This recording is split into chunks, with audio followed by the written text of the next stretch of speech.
Dear chess friends, welcome to Jerusalem Masters. My name is Almira Skripchenko, and I'm joined today in the studio by Grandmaster Alik Gershon. Alik Gershon, Bruim Habayim Leirushalayim. Bruchim Habayim Leirushalayim. Hi, Almira. Thank you. This is such a beautiful tournament. So today is the third day, of the Jerusalem Masters, but which is a qualifying event. Yes, so 12 players are trying to qualify for the 4 spots. And tomorrow we will have the final stage. And this is such a close race, Alik. Absolutely. Extremely tight, very tense. And we have a lot of stories that stayed yesterday behind the scenes. We will talk about them later. So maybe let's have a look first of all at the highlights of the yesterday's rounds.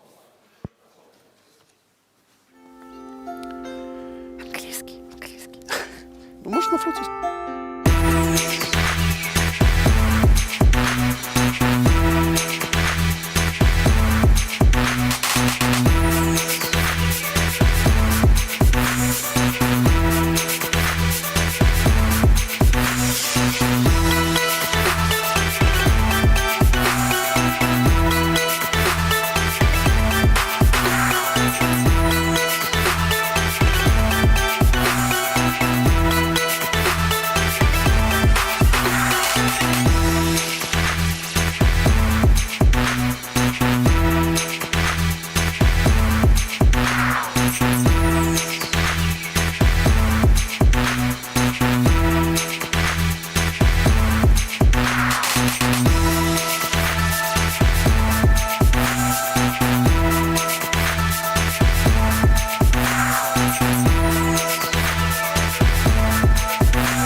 Welcome back, Alik. This was such a beautiful moment. It's like we were dancing together in the studio. I think that these are the highlights of the day. So today we will have 4 more rounds, Alik, but let's have a look at the standings. We have the sole leader, who is Peter Swidler. Peter Swidler is leading after 7 rounds with 5.5 points. But as we've said before, this is a very close race. So with 5 points, we have Indian legend Vishy Anand and the top seed, who is also the Indian player, Arjun Erigaisi. And then we have, with 4.5 points, Nepomniachtchi, and with 4 points, Arseniy Nesterov. And also Ido Gorshtein, yes, who is the first Israeli player, so far. We know that there is a lot at stake because there will also be special prizes for Israeli players, but the prize fund, the overall prize fund for this event is $140,000. Yep. So here are the parents of the 8th round, Alik. Yeah, and we will see Arjun taking on Ido Gorshtein, which is a very important game for the overall final standings for both players. Yes, nobody is actually. It's very interesting because we spoke only about the first players having up to 4 points, but then there is Evgeny Alekseev with 3.5, Maxim Rodshtein and Ori Kobo with 3 points. They can still be in contention if they get into good shape today. So today's rounds, we still have Arjun Erigaisi against Ido Gorshtein, Evgeny Nesterov against Maxim Rodshtein, Yahli Sokolovsky against Avital Boruchovsky, Vladimir Fedoseev against Nepomniachtchi. Also a very important match for Fedoseev. If he wants to stay with 2.5 points, if he wants to stay in contention, he must win now against Jan. Evgeny Alekseev is playing against Vishy Anand and Peter Swidler, the leader, against Ori Kobo. And the tournament is organized in the Museum of Tolerance. It's such a beautiful, elegant setting. As you can see, the spectators are gathered outside. Today we have a lot of young spectators, by the way, who can barely walk, but they already watch a few chess games. It makes me very happy. Jerusalem is the cradle of civilization. Yesterday, Alik, I went, for a walk in the old city, and so it brings so many emotions. And it's like I feel, I'm just passing by, and there's so much history in the city, but let's have a look at the games. Let's have a look at the games. History is being written here today as well. Yes, chess history. Of course, this is the second edition of Jerusalem Masters. By the way, maybe we should remind our audience that the first one was won by Peter Svidler last year, and you told me that hopefully this tournament is going to become a traditional one. Yeah, definitely. We hope so, and we have some. We got even some promises from the Minister of Sports that he wants to continue, he promised to continue this tradition. And we have our defending champion on the screen, and this tournament's leader. He is playing with the white pieces against Ori Kobo. And my favorite opening, once again, the Rosalima, yes. You asked me yesterday, but we didn't have time maybe to dive deeper into the explanation. It actually was developed by Moldovan master Vyacheslav Chebanenko, and it's not just an opening which you analyze with the computer. This is the system, so you have to develop a deeper understanding of the game as well. So that's why I like this opening, because the range of the positions that you can get is so different, and you have to master them all. So here, Ori decided to go, for knight f6, and Peter defined the structure immediately. Yes, so he took on c6, d takes c6, and d3. Actually, Ori decided to play queen c7 immediately, and this move simply intends to support the e5 push. So how did Peter reply? Knight bd2 and e5, as we can see on the board, and knight c4, simply attacking the pawn. So is he forcing black to play knight d7 immediately? So this is maybe a small drawback of this setup for black, but he goes bishop d6, so he decides bishop e6. Oh, this is interesting. But what is going on? Okay, yes, this is because I think the idea is that if you take on e5, then just bishop d6, and you don't have a good square to retreat with the knight. The only place to go is to c4, and then you take, and black recaptures the pawn. And then if queen e2, maybe black can even castle, long or short, because this knight cannot be taken. Here, yes. And that's why Peter played b3 almost instantly, supporting the knight. And actually, b3 is one of those moves that you're going to make anyway in this position, because look at this. The bishop is going to b2. I like just all those arrows, it's like I feel, we are okay. Let's say it's not 16 Chapel, but it's we are artists in our own way, So and he decided to take on c4. Yes, takes on c4, and b takes c4. This is interesting. Now, okay, you have to take b takes c4. Otherwise, I can take on e4. Sorry, no, there was another move. So Ori played knight d7 first, and Peter forces black to take on c4 with knight g5. Now bishop c4, bc4. So black doesn't have the pair of bishops anymore, and both players have ruined the pawn structure. This is a relatively new setup, at least for me, because I haven't seen such a move order, and I think that knight g5, maybe Peter wants to first throw his queen on h5, and then f4 after castle. Who knows? Because that if you play, I think if he's allowed to, he would love to do that. Because I thought if h6, maybe Peter wants to play queen h5, but both players are playing so fast, then. And if g6, then maybe queen h3, yes? To h3, yes. And the problem is that you cannot castle because knight takes f7. But what about bishop g7? Exactly. Yes. So what did we achieve? Knight e6. No. This is suicide. Yes, this is too much. But we take 2 pawns and resign then afterwards. Okay, maybe we castle and play f4. But maybe... But Ori played bishop e7. Very fast as well. It was very strange. Interesting. Okay, so maybe on h6, Peter wanted to play knight h3 and f4. And actually, is this an idea? Queen h3 and f4. No, knight h3. It's an ugly move, but maybe knight h3 supporting the f4. It's like I'm not even sure. Yeah, maybe like in this in the French they have those maneuvers, right? But it seems very artificial to me. But you need this knight to support the f4 push, so why not? Yeah, that could be possible. Okay, I don't like those knights on the rim, but nowadays anything is possible. But actually, Almira, what happens now on Queen g5, Queen h5? It's like, okay, if you are he wants to give up the bishop to take, yes, but then maybe Queen g5. No? What do you think? Either bishop is good. G5? Yeah, Queen g5 is good. Queen g5 because yes, you're attacking. If you castle.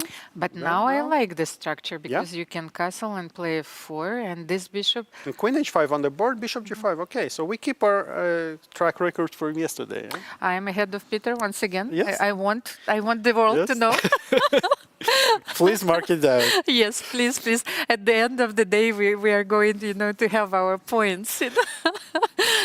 So I like this position for white, but it's actually, I feel that this is the most you can get out of this line. Yeah, so it's pretty much g5.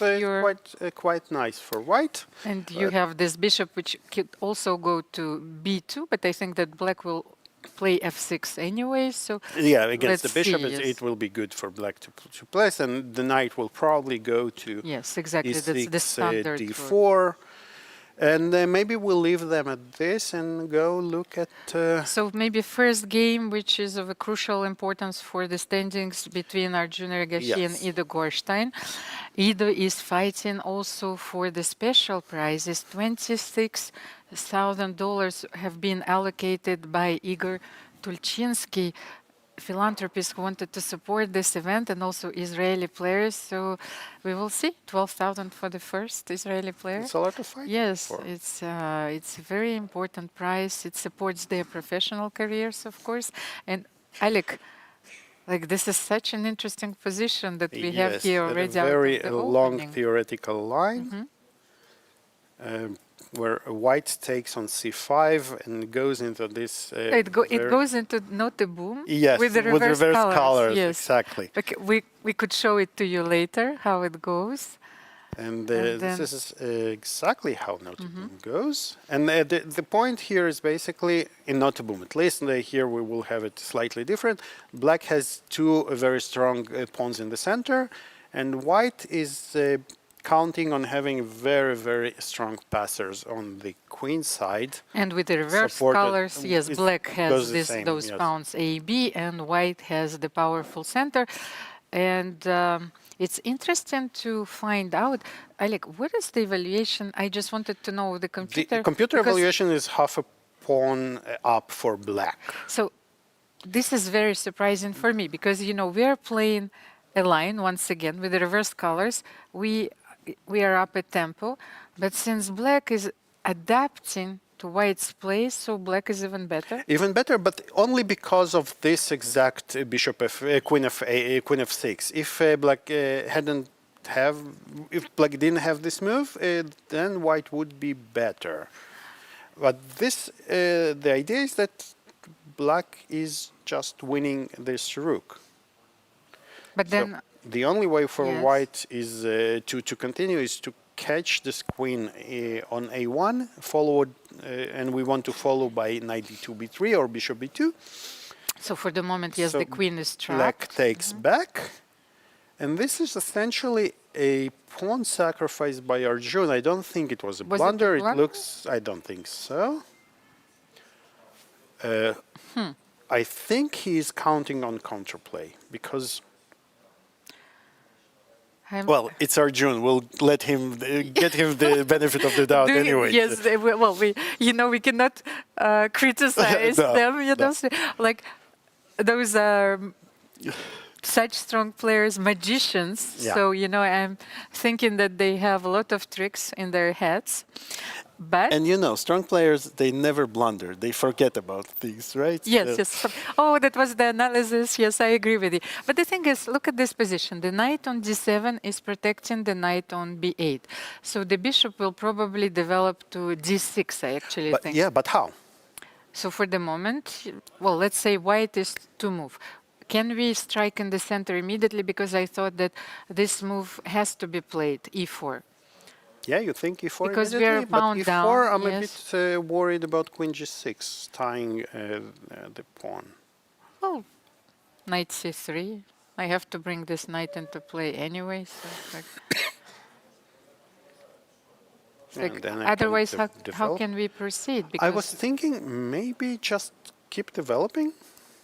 Bishop b2, and if I play queen g6 anyway, because I want to trade queens, so queen a4. Start probably? something like queen e2, but you're right. Maybe there is nothing. Yeah? And now bishop d6, overprotecting. I can push, but there is not much to push for. And but by the way, Arjun did play. Oh, this is on the board. Yes.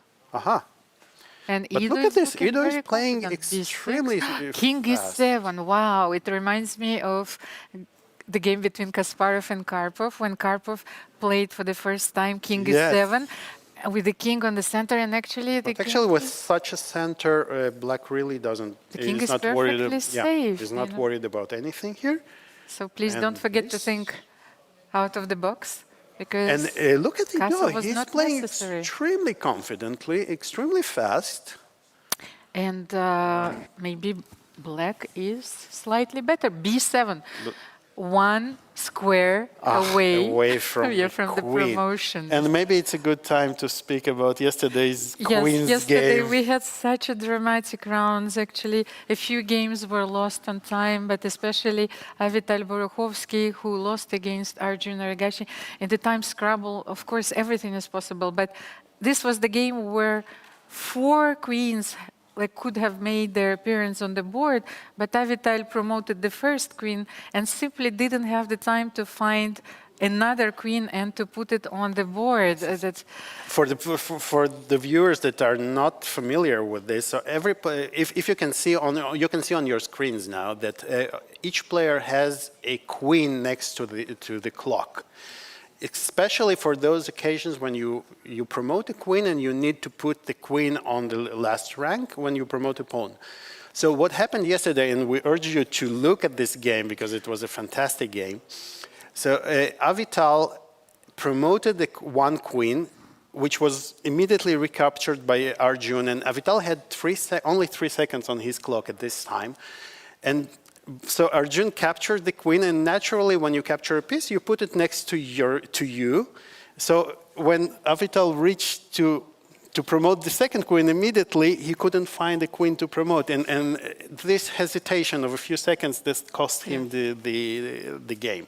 But the final really, position, let's say, if you replay the game and if you allow yourself to put a few queens on the board, is very beautiful and was winning for Avital. So maybe let's move we have one game. Already we have a result. Yes, we have a result in Vishy's game. He drew with the black pieces against Evgeny Alekseev. A very solid game by white. Rui Lopez, when Evgeny didn't want to take chances against Vishy. And for Vishy, it's quite a decent result given the tournament. And we've seen yesterday that Evgeny didn't take any risks in his game against Peter Swidler. So he has this solid approach. He played the qualifier before the qualifier, yes, because 2 spots were reserved for this tournament from the Open. So Evgeny Alekseev and Arseniy Nesterov have qualified from the Open tournament, and the fatigue starts to take its toll on the players. So I understand this decision, and once again, when you're looking at this position and you're playing Vishy Anand, yes, you think, okay, well, it's an equal position, let's move on. So we move on to Nesterov against Rodshtein. Let's have a look. Maxim also had a very tough break yesterday by losing to Arjun. So Arjun really inflicted a lot of pain on the Israeli players yesterday. And since he's playing for Rishon, yeah. you can feel that he starts to know them very well. They play for the same club. Oh, yeah, so. Maxim is also playing for Rishon. And so now first the classical Nemtsov. Yes. With taking where black played d5, and then after a3, bishop c3, given up the bishop, d takes c4, and then c5. Yes, this is one of the tabias, and after knight e2, queen c7. So I think that everything went according Absolutely, to plan. According to normal plans. White pushes those pawns, and they are both strengths and weaknesses in this position. So they are very good targets for black's attack. On the other hand, they keep so many squares in the center that they allow, oftentimes they allow white to develop some strong initiative, and we have seen a lot many of games, sacrifices, yes, when white just starts pushing d5, sacrificing on g7 oftentimes, and those bishops can become very strong. And I actually think that after knight a5, d5 is one of the most uncompromising moves. So you have to do it. You have to push to ruin and the pawn structure. That's exactly what happened. So white sacrificed the pawn. But look at the black king and the weaknesses around the king, which definitely give white enough compensation, even more than enough for a pawn. So I think that we have rook e1 was played, attacking the pawn on e6. And actually the thing is, do you want to defend it or do you want to push it? But if black pushes e5, then white obtains this wonderful square for the knight f5, then maybe queen g4, rook e3. But I want to maybe first let's consider why didn't we take on e6 there was such a there is an idea to but maybe king f7 to fork, but yeah, the problem is that the king can go up and protecting the rook, and we don't really have any good continuation but then with white. Queen h5 we can keep going, but then king g7 I think is or at least king g8 if we want to draw, but even king g7 is probably. But then maybe queen g4, king f7. No, I think yes. So do we have a win for black? No, we should have a win. Then we have to play king e7 and rook f7. Yes, we are not losing the queen, but I think we have to give up this pawn. Yes, and look at this small house. King e7, rook f7, rook e6. Everything is protected, and the knight on c6 or c4 will decide the game. Yes, but they keep going, just as you said, Almira. Knight e4, e5, and e5 is a concession because, as you said, a knight on f5 is extremely strong. And now we can start bringing maybe the rook to the center with attacking the queen and asking, where do you go? And rook c2 was just played. Rook c2 was played, yeah. It's a very natural move. And where do you place the queen? So you cannot go to f7 because of knight d6. Neither to b7. So are you left with queen d8? d8. But queen d8 is also not very promising because this is just game over, right? But that's why I thought maybe queen d8, but then maybe you can play rook d2. Because if you start with rook d2, I can play rook d8. Exactly. But here, after rook c2, yes, I think rook maybe d2 rook d2 crushing. and invading the 7th rank and maybe even queen h5. No, this is it. After rook c2, maybe Maxim wants to play. He needs to play knight c4 and support b5, the knight probably, by this push. Yes, maybe but that's the only way to stay in the game. This is a bit shaky, yeah? Okay, but let's maybe move a little bit. Let's go see faster. other games. But maybe we'll come back Vladimir Fedoseev against Jan Nepomniachtchi first. This is also a key match, as we said, because for Fedoseev it's almost a must-win situation if he wants to stay in the race. But this position doesn't suggest that he's going to play for a win. Rather, it's black who is squeezing here. This is a weakness on e5. The rook, black controls the only open file, which is extremely important here. And white just played b4. And knight, so Jan transfers the knight to g6, I suppose, to attack the pawn on e5. But then maybe knight f3.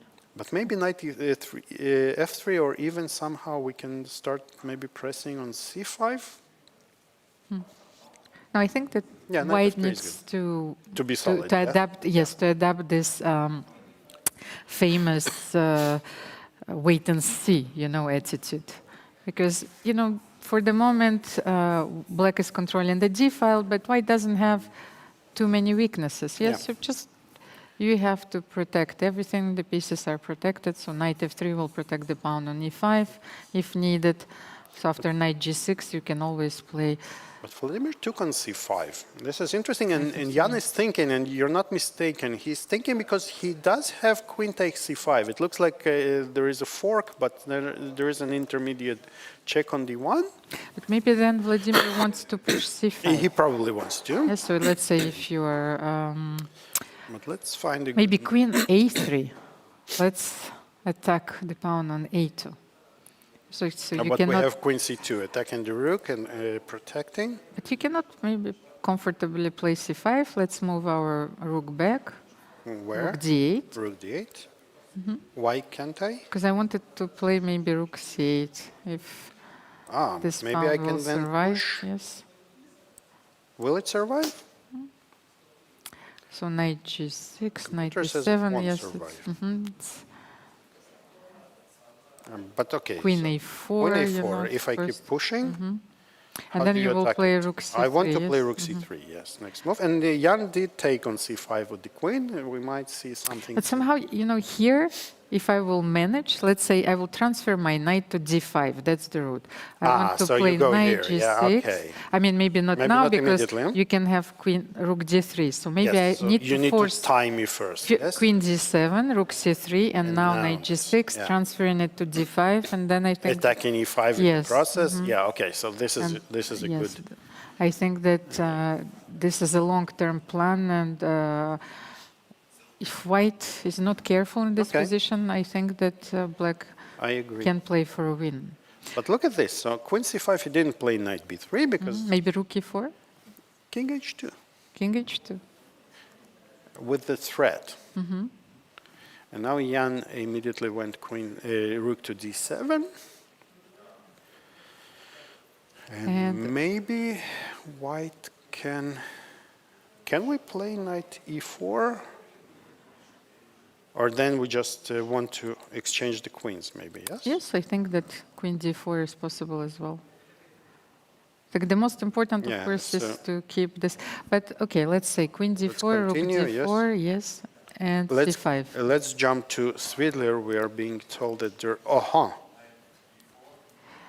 A lot has happened here. And once again, as we predicted, yes, Peter played f4.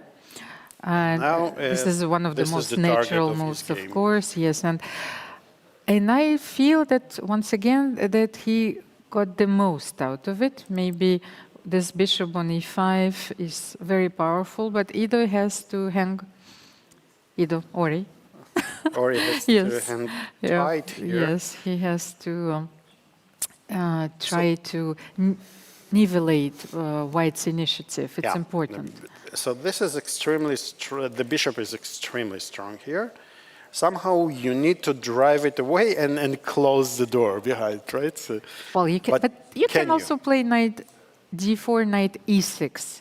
To bring but then this knight you're closer just to the passive. defense. You're in the defense, right? You would like to have the bishop on b2 and the knight on d4. And I just thought knight d4, bishop d6. Aren't we losing something? Then you have rook f1, and knight e6. Yes, so it's like... Maybe we start exchanging the rooks? Rook f1 first. We cannot exchange all the rooks. That's the problem. We cannot play... Or maybe we can. Take. I was thinking there is This check. Then queen f7. Then yes. we have queen f7. But queen c5 check. Yes, Queen look, we're winning a c5, very or even important bishop d6, take and take, and this is just a winning endgame, yeah? Yes, but queen c5, Queen c5 and is much stronger, maybe of even course. queen a7, because I have, okay, who knows, yes, but with such This a is powerful good, yeah. bishop, this is a deadly combination, Yeah. the bishop and the queen in the endgame. So Ori just b6 played was played. b6 to prevent queen c5 in this slide. Yes. Maybe, Why not? maybe white needs a luft here, yes, because in every Yeah, variation, and how do you yes, make a luft with h4, yes? Oh, h4. No, I was No? hoping for h3, you know, just Maybe h3 a is more more timid natural, yeah. approach, yes, just h3. The engine agrees with you, but somehow, I don't know. This Maybe it's not enough, who knows? H-pawn push also looks interesting. But this And what's is the this time is a very situation? promising position, yes, because that's what I wanted to say, because Peter has 6 minutes on the clock. He played and- h4. Yeah. Haha! Please note, you know, Please that note. Alik was ahead of Peter, so 1 point for Alik. At the end of the day, I hope that I will prevail still. So. Yeah, you see, when you're leading the tournament, everybody wants part of your points, yes? Okay, so maybe let's have a look. Just a second, because this was a very beautiful game against Arjun and Ido. And Alik, And look, because let's the jump back. tables have turned. You have the queen on c8. How Like, did how this did- happen? This is a beautiful So position. up until this move, up until queen c6, the engine says it's still very good for black, and apparently queen c2 is a blunder. Because it allowed queen c8, or what? But what happened? no, not yet. There is a knight on b6, right? So we cannot. But how did it? knight No, but I mean in that b5. line, yes, knight And c4. then knight d5 forces knight c4, and then queen c8 comes. But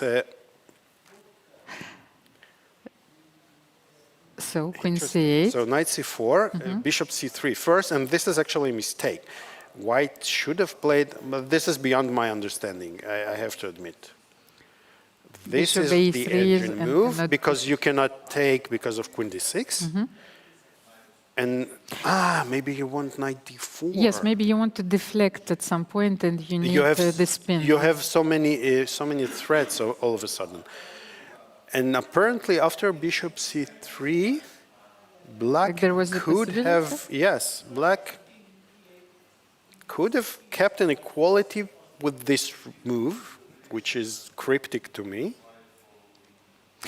But actually, this shows that Arjun, I knew the subtleties of this position Yeah, much better, because seems even though the computer evaluation at the very beginning was slightly favoring Ido, but as we can see, there are so many tactical motives.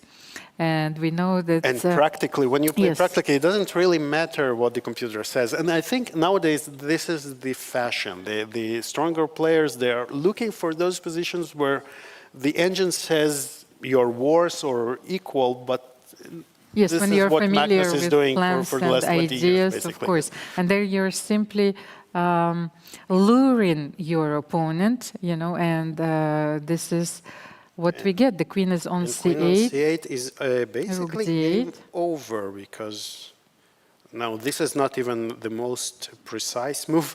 The computer suggests knight d4. Look at this. C takes d4, bishop And a5. This is incredible. I mean, this is completely... but then if rook d7, then knight d6. then we just take. Yes, and you cannot we take with the knight, yes, Take the knight. because the queen is, well, en prise on c2. What a beautiful variation. Wow, but I yeah. think But okay, Arjun plays the much more human move.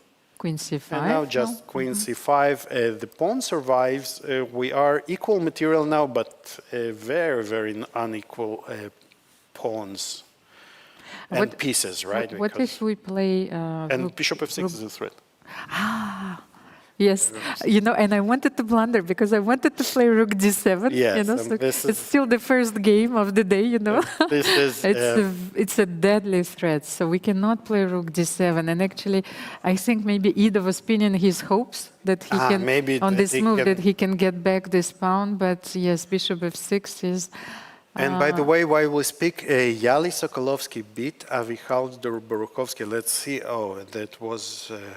That was a miniature once again, but I think Avital didn't recover after his game against Arjun. Yes, it's because this game stays in your mind for days, if not for months. And he just blundered everything, and you cannot recapture the pawn because bishop g5. Okay, let's go back to Arjun's game because this is where all the action is. Vladimir Fedoseev, by the way, is much worse, and he is down to 30 seconds from what I see, because we had the same scenario that we were trying to anticipate. The pawn is on c6, you know, but if black will manage, you know, to win it, and Jan won already the pawn on f4, this will be game over.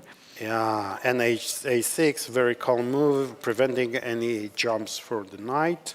Very instructive prophylactics, yes, so knight d5. So you have to try knight a4 to lure d5, but then just knight d5, and this is game over. But what to do? If not this, what to do? Knight e4. Vladimir tries knight e4, but... But how about knight d5? But still knight d5. Maybe even knight g6? Knight g6? Maybe even king g6 to prevent rook d7 and not give away. Okay, that's his idea. And then knight f6, yes, with a check. Okay, so and now if you go here, then I just take back the Vladimir is trying to find a few practical chances to save the game here, but I like this move, king g6. Yes, this, then we go rook d7, take. Still, it's probably losing. And actually, Jan went for this move, knight he g6, did go for knight g6, because you're attacking on e5 as well. So maybe this is fine. King g6 now, or b5 first, and then king g6 on check. So I think it's just a check. b5 is on the board, so Jan is cruising perfectly in control, yes, of his game. Okay, let's jump back to Arjun, or do we want to look at Maxim against... Yes, we have left this game for a while. Arseniy is actually winning against Maxim here, just losing... just a pawn up. Yes, but what a pawn. Yes, yeah, exactly. You know, this is such a this looks beauty, if we can say. Yeah, you know? we can. All you need to win the game is a pawn. Yes, you know, just and very often in the end game you need to create a passed pawn, but it's already there. So. If it's an extra one, it's and the game between Arjun and Ori just won. Ori just finished. Yes. Yeah, just as expected. Queen a7. The queen is pinned. The knight is pinned on the a file, and b8 is unstoppable. So a very important win for Arjun, basically. But then let's have a look. Let's the game between Peter and Ori. So if Peter doesn't win, then Arjun catches him. So in order to keep his lead, he needs to win this game with the white pieces, and his position is looking very promising. Very promising. This pawn is extremely, extremely strong. What was played? Queen c6 check. King h2, I think. Or maybe even, king h2. And then simply e6. e6, e7 is a threat. And how do you protect? You can support your pawn by queen f7 also. So queen a4 maybe was the last desperate attack, because at least you suffer for a pawn, but the pawns are the number of pawns is not important. How advanced they are is important. So is queen f8 and e7 winning? This is classy. Yes. This is h5 is classy. Is keeping the king. Keeping the king safe. Jailed, and your king is safe, to prevent all kinds of perpetual checks. And now just... So, maybe e7, no? Or but queen h1, we have king g4, and then... then the king will run just to d7. King can run, but I think that you can also play queen f3, no? Because the queen can protect everything. But I think that Peter is going for the king's march. Yes, king f5, king e6, yes. Because it's just aesthetically pleasing,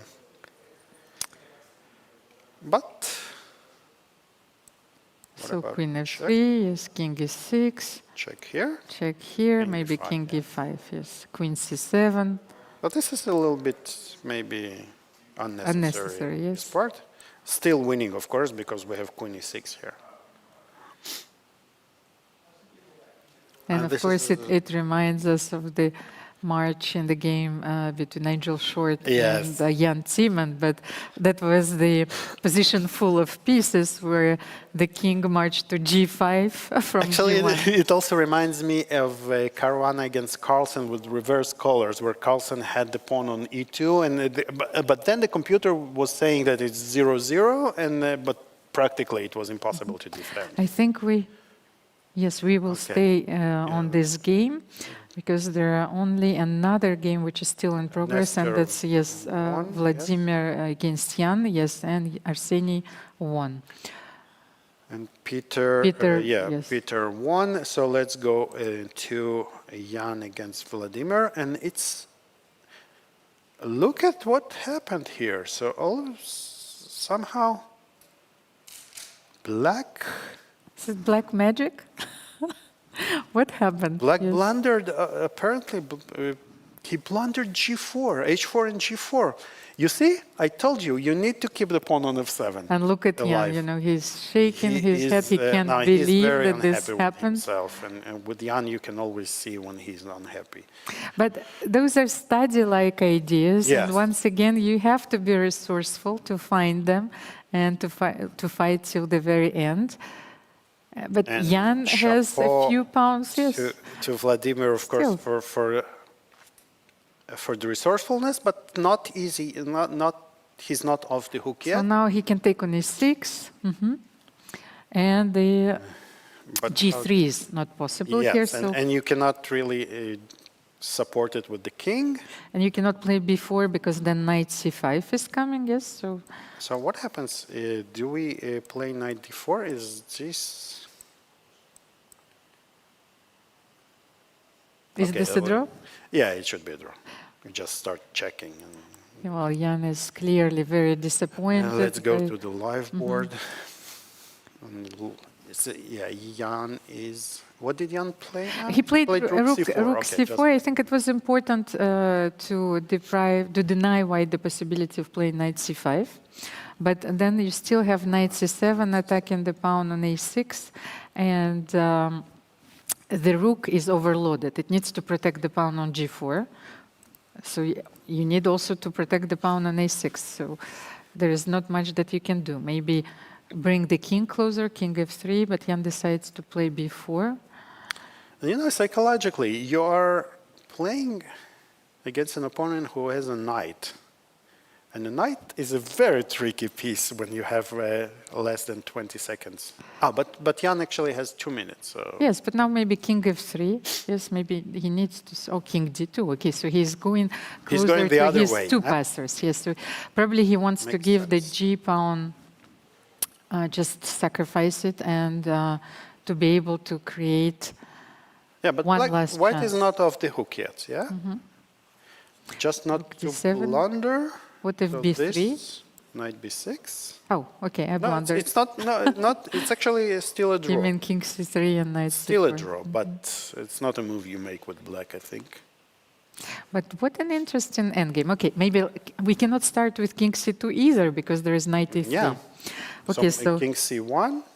King c1. And then g3 if you're But then what happens on knight e3? I want to take here or here. And your rook is not stable. But okay, let's say rook c3. Rook c3. Now, maybe I can start checking. And king c1 is on the board.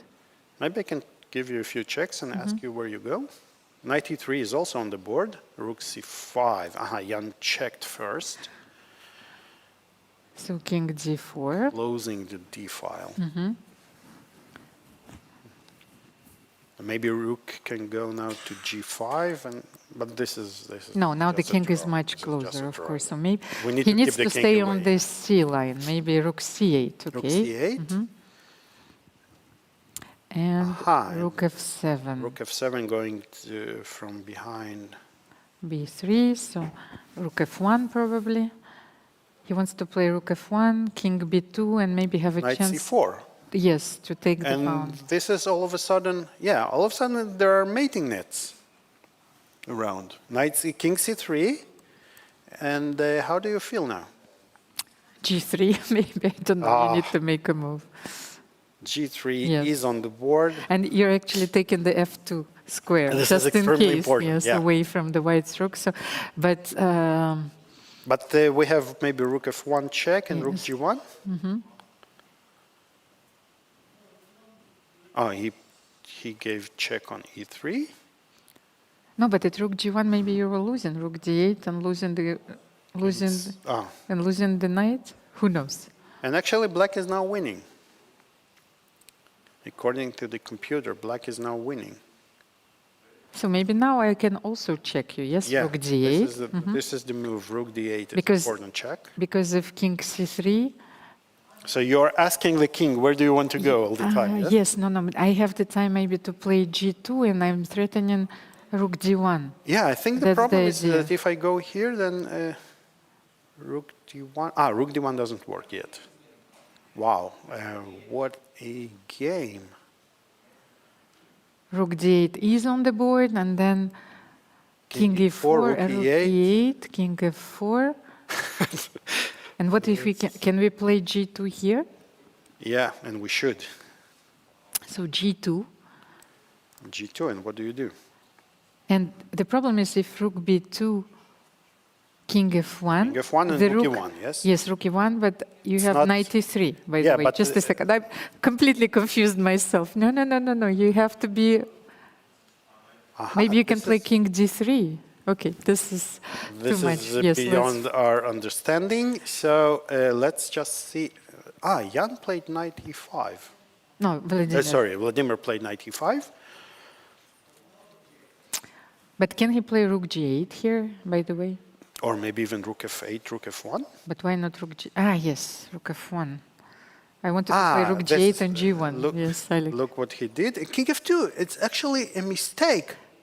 Rook b2 check is a draw. How is it a draw? King... But knight g4 loses again. But this is, you can ignore... I don't know. Like after... This is the computer. But no. I think that... King g1, knight f3 check. And somehow you just... Oh, look at this. This is beautiful. And then all of a sudden, you create this mating net. So a5 is actually on the board. Now, what is the position? Yes. The computer claims it's winning. Because how do you... your rook is so passive, and the king is completely blocking white's king. Okay, so Vladimir lost on time, but he's losing on the... I wanted just to understand, because everything happened so quickly, but at the very last moment, Alik, when you said that there was last blunder, so how is this a draw? Rook b2 was a draw. We can see the we will bring the analysis board. Just for a couple of minutes. So where? Here? So here, if head white played rook b2, apparently it's a draw, because... And so how is this different? If you go to g1, then knight f3 check. And you don't get to place the king on g2. You're right in time to take the pawn on g2. Okay, so this is the difference. And you cannot escape this, apparently. And king f1, then we just go here with threaten a mate. You have to go to e8, and we just place the king on d3. And still threatening. What are we threatening? Not threatening. So, for instance, if you take maybe we here, can then we can start checking, maybe. But we cannot take on b3. This is not possible. Just in case, no, I want to understand apparently not, how. Because then you lose. And king f2. Okay. So we have to keep. That's a position that you can only understand with a lot of time or with an engine. So we had 5 decisive games today. Let's have a look. Arjun Erigaisi beat Ido Gorshtein, which is a very important game, a very important point. Arseniy Nesterov beat Maxim Rodshtein. Yahli Sokolovsky beat Avital Boruchovsky. Vladimir Fedoseev lost to Jan Nepomniachtchi. Evgeny Alekseev drew against Vishy Anand, and Peter Svidler beat Ori Kobo. So our leaders keep leading, so to speak. Peter Svidler with distancing themselves, 6.5 points, followed by Arjun with 6, and Vishy and Jan are with 5.5 points. Arseniy is still very much in contention with 5 points. But then there is a gap from the rest of the pack because after that we only have Evgeny Alekseev and Ido Gorshtein with 4 points. So there is a 1 point gap between number 5 and number 6 and 7. So 3 more rounds, yes, till the end of the first stage of this tournament. Please stay tuned. We will have a short break, but we will have a few interviews, of course, for you. And one of them is being by Vishy Anand. By the way, Alik, before we go on the break, I think that this game could be qualified. I've actually learned a very nice word in English yesterday. It's snafu. And this is some kind of chaotic state, you know, which could describe the what happened on the board. So, and we are still not entirely sure what happened. Right? So we will be back in a few minutes. Please stay with us. 3 more exciting rounds. And just to remind you that only 4 players will qualify for the final stage, which will be played in the knockout format.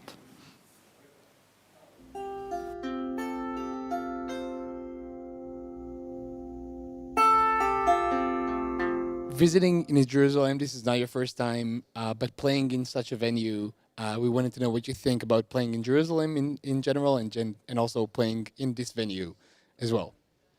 I have played in, I've actually visited Jerusalem before. I haven't played here, but I mean, this venue is spectacular. Probably one of the best venues I've played in. So, I mean, that room is just, all the bookshelves and everything, it's incredibly elegant place to play.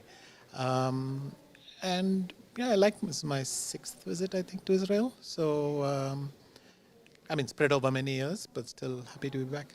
Now that you're somewhat retired from chess, I would say, we do see you play various events like rapid or even freestyle. Do you prepare for events in any sort of a way, or are you done preparing and you're just coming and having fun on the board? And if you do prepare, then how do you do so? Since, as you pointed out, I don't play often, what happens is when I'm coming closer to a tournament, I try to catch up in a hurry. The aim is not to be one of the leading players. It's clear for that you have to be a full-time player, but the aim is really to be able to play a decent game of chess, and you don't want to, be thinking at an early stage in every game. So you want some, and you also want to kind of know where the landmines are, because everything is computer prepared these days. So you just kind of brush up and come and try to play. But, it's chaotic. I have too many other things going on. So I do what I can. Coming from an older generation, not that I'm saying that you're old, but like coming from an old school generation kind of thingy, looking at the new generation that is more computer-oriented and everything is just said, like perhaps with computers, what do you think the newer generation is lacking in their game? I don't know if they're lacking something, because there are two effects. One is the computer shows very strong lines, even in the lines that previous generations used to play. But the second thing is it overturns a lot of our understanding, not in huge foundational ways. I think more or less our understanding of chess is correct. But, there are positions where we thought you can give a rook for a knight and bishop, or you could keep this weakness or this structure, and you shouldn't push this pawn. And the computer overturns a lot of little things. So it's messy. I think there are things that the younger generation feels that we don't. Maybe because they don't have the old knowledge, and that helps. And of course, there are things that we used to know that they are still to discover. So I would say it's in both directions. It's not at all one-sided. I think if you think that your understanding will save you, you'll be in for a rough time. You have to And I think for them it's easier because they have not developed strong aesthetic preferences of where the pieces should go and so on, dogmatic thinking. They think in a very tactical way, which is how computers show us. So I think both sides have to learn.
Dear chess friends, welcome back.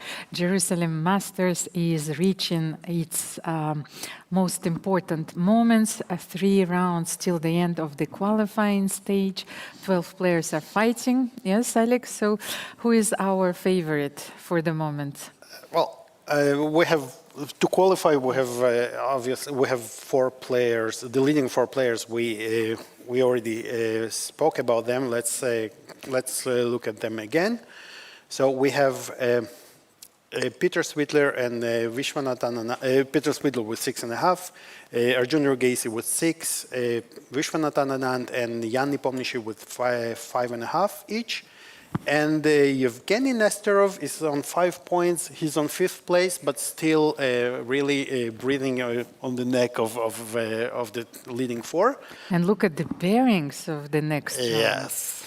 So Vishy Anand is playing with the white pieces against Peter Swidler, and this could change everything. Then we have Arjun Erigaisi, who is playing with the black pieces against Ori Kobo, but we know that Arjun is playing for a win with any color, green as well. Then Nepomniachtchi is playing with the white pieces against Evgeny Alekseev. Avital Boruchovsky is facing Vladimir Fedoseev, but Avital couldn't actually recover, I think, after his loss against Arjun Erigaisi from yesterday's rounds.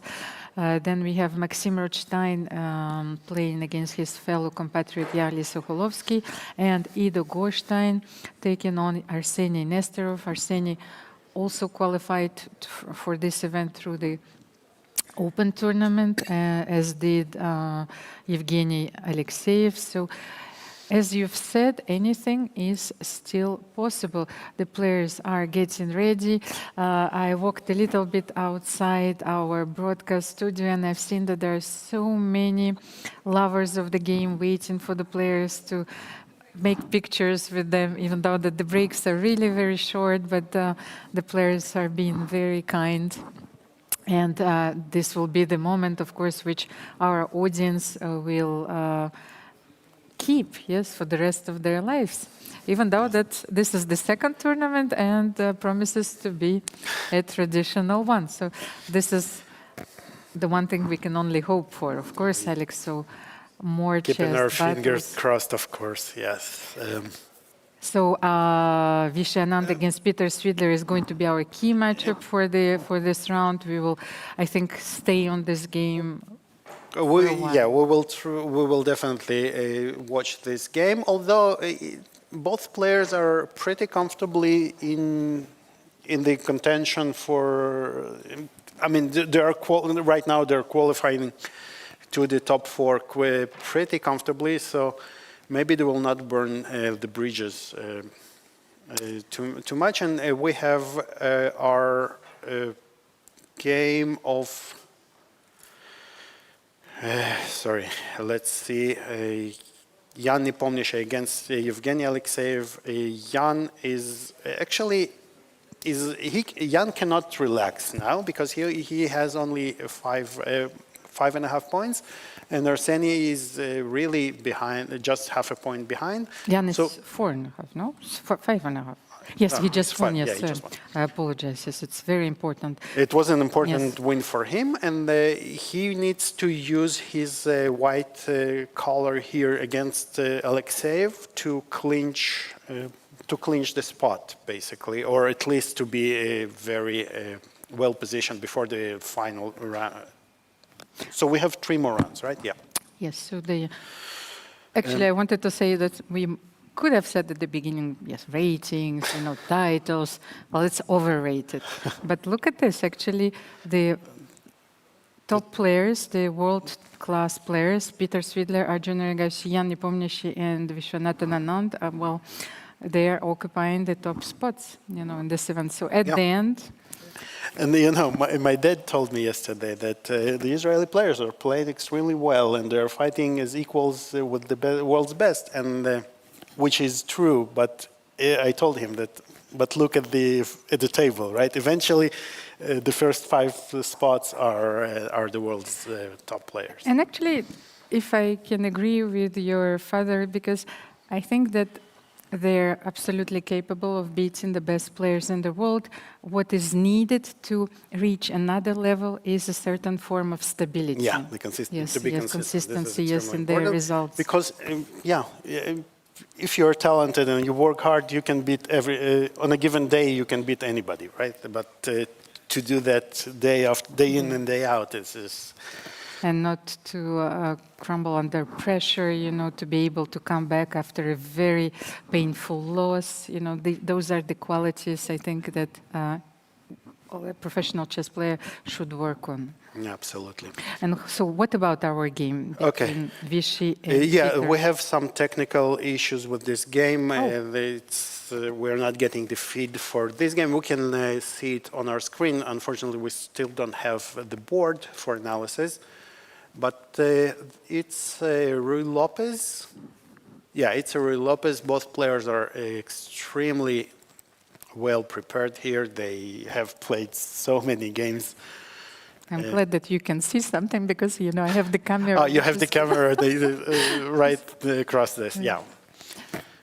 But I think we will be able to solve those technical issues. Yeah, while we are solving the issues, we can watch Arjun against... Arjun against Ori. Which was a very quiet opening. Okay, maybe let's have a look. So with almost a symmetrical setup, but then Arjun decided to play a5 here, because after queen e2, he could have played queen e7, and this would be a perfect symmetry just. Okay, I think that now we have the position on the board between Vishy and Peter. Let's go. Yeah, finally we have the feed. So, as we said, Ruy Lopez, I think it's still a theoretical position. Both players are playing very fast so far. Just a few ideas for the Ruy Lopez. White will try to maneuver the knight to g3, f5, or sometimes to e3, f5. Black, on his part, will try to create some counterplay to maybe play knight a5, bishop b7, perhaps, if possible, c5 or d5. Vishy plays knight f1 here, and Peter replies immediately with bishop f8. This is a move that you always have to do. Knight e3, putting some pressure on the central squares. And maybe now the bishop can go sometimes to e6 even, and Peter will need to decide which plan he wants to choose. And it looks like he is actually trying to remember his analysis. Bishop e6 is on the board. You need to target this very strong bishop on a2 g8 diagonal. Like, I'm wondering, because it reminds me also of standard plans in the Italian and Gioco Piano. So bishop b6, rook e6, and I'm thinking if white doesn't do anything, then black will play d5. Yeah. So what was Vishy's idea here? Probably to do something. But how to stop d5? We can place a knight there. We can play maybe... So knight d5, and then if knight d5, then he takes d5, winning a piece. So we cannot simply take on d5, so it's important to mention. It's an interesting plan. But maybe you can maybe you can now move the rook back with the idea of taking. Okay, maybe But now c4, yes? Oh, c4, I want to play c3, but okay, c4 is even better, maybe forcing you to knight d5 take on the board. c3. Vishy did play knight d5. And what else? What can Peter do? Is knight e7? Knight e7 is not a move. Rook e8, actually, he did play. Sorry. An immediate answer. So maybe they're still within their home preparation. It looks very much like it. And, they're blitzing those moves. Knight takes f6. And the throw was agreed. Okay, knight f6. So Vishy thought he didn't much. Want to take too many chances against Peter. And this is a result that suits them both. Yeah? Yes, of course, because we can't forget the specifics of this event because it's a qualifier. Yes, so if a draw, guarantees both players the qualifications, even though there are still 2 rounds to be played, and I think that Vishy is playing in the last round against Arjun. So they need to understand, where they can score and where they can make a draw to guarantee the qualification. So okay, so this was our key match, but it ended quite fast. Let's look at Jan against Evgeny. We have a very... What was the opening?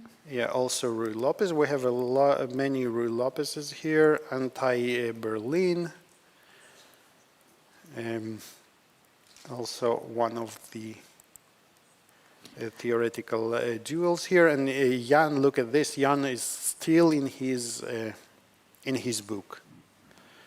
He has, okay, finally he started thinking after Queen f6. I'm wondering why after knight e7 Jan didn't play d4, but I think this has been played many times. But just for our viewers, just to mention that the knight left the c6 square, so d4 is possible. Then maybe bishop b6 here, yes, and knight e4 is the threat. So how about? I was wondering if after rook e1, if black is coming. Is using the same plan, yes, c6? C6 and d5, yes. Maybe. And as you said, and how about, is it possible here? So maybe knight e5, and then we're getting those symmetrical structures. But with the knight on e7.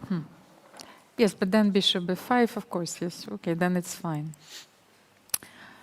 So Jan decided actually to approach this game differently. So he wanted to have the structure which is more... With the open d-file. Yes, similar to Gioco Piano.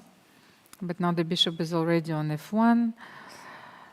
D takes e5, d takes e5, defining the center. So after queen f6, knight h2 was played. And also very thematical move. The knight has not much to do on f3.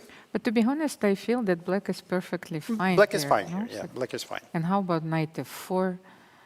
A very natural jump. I think it's... and you cannot play g3, of course, because knight h3. Knight h3 is coming. Then, and probably on knight f4, you need to prepare yourself for with king h1.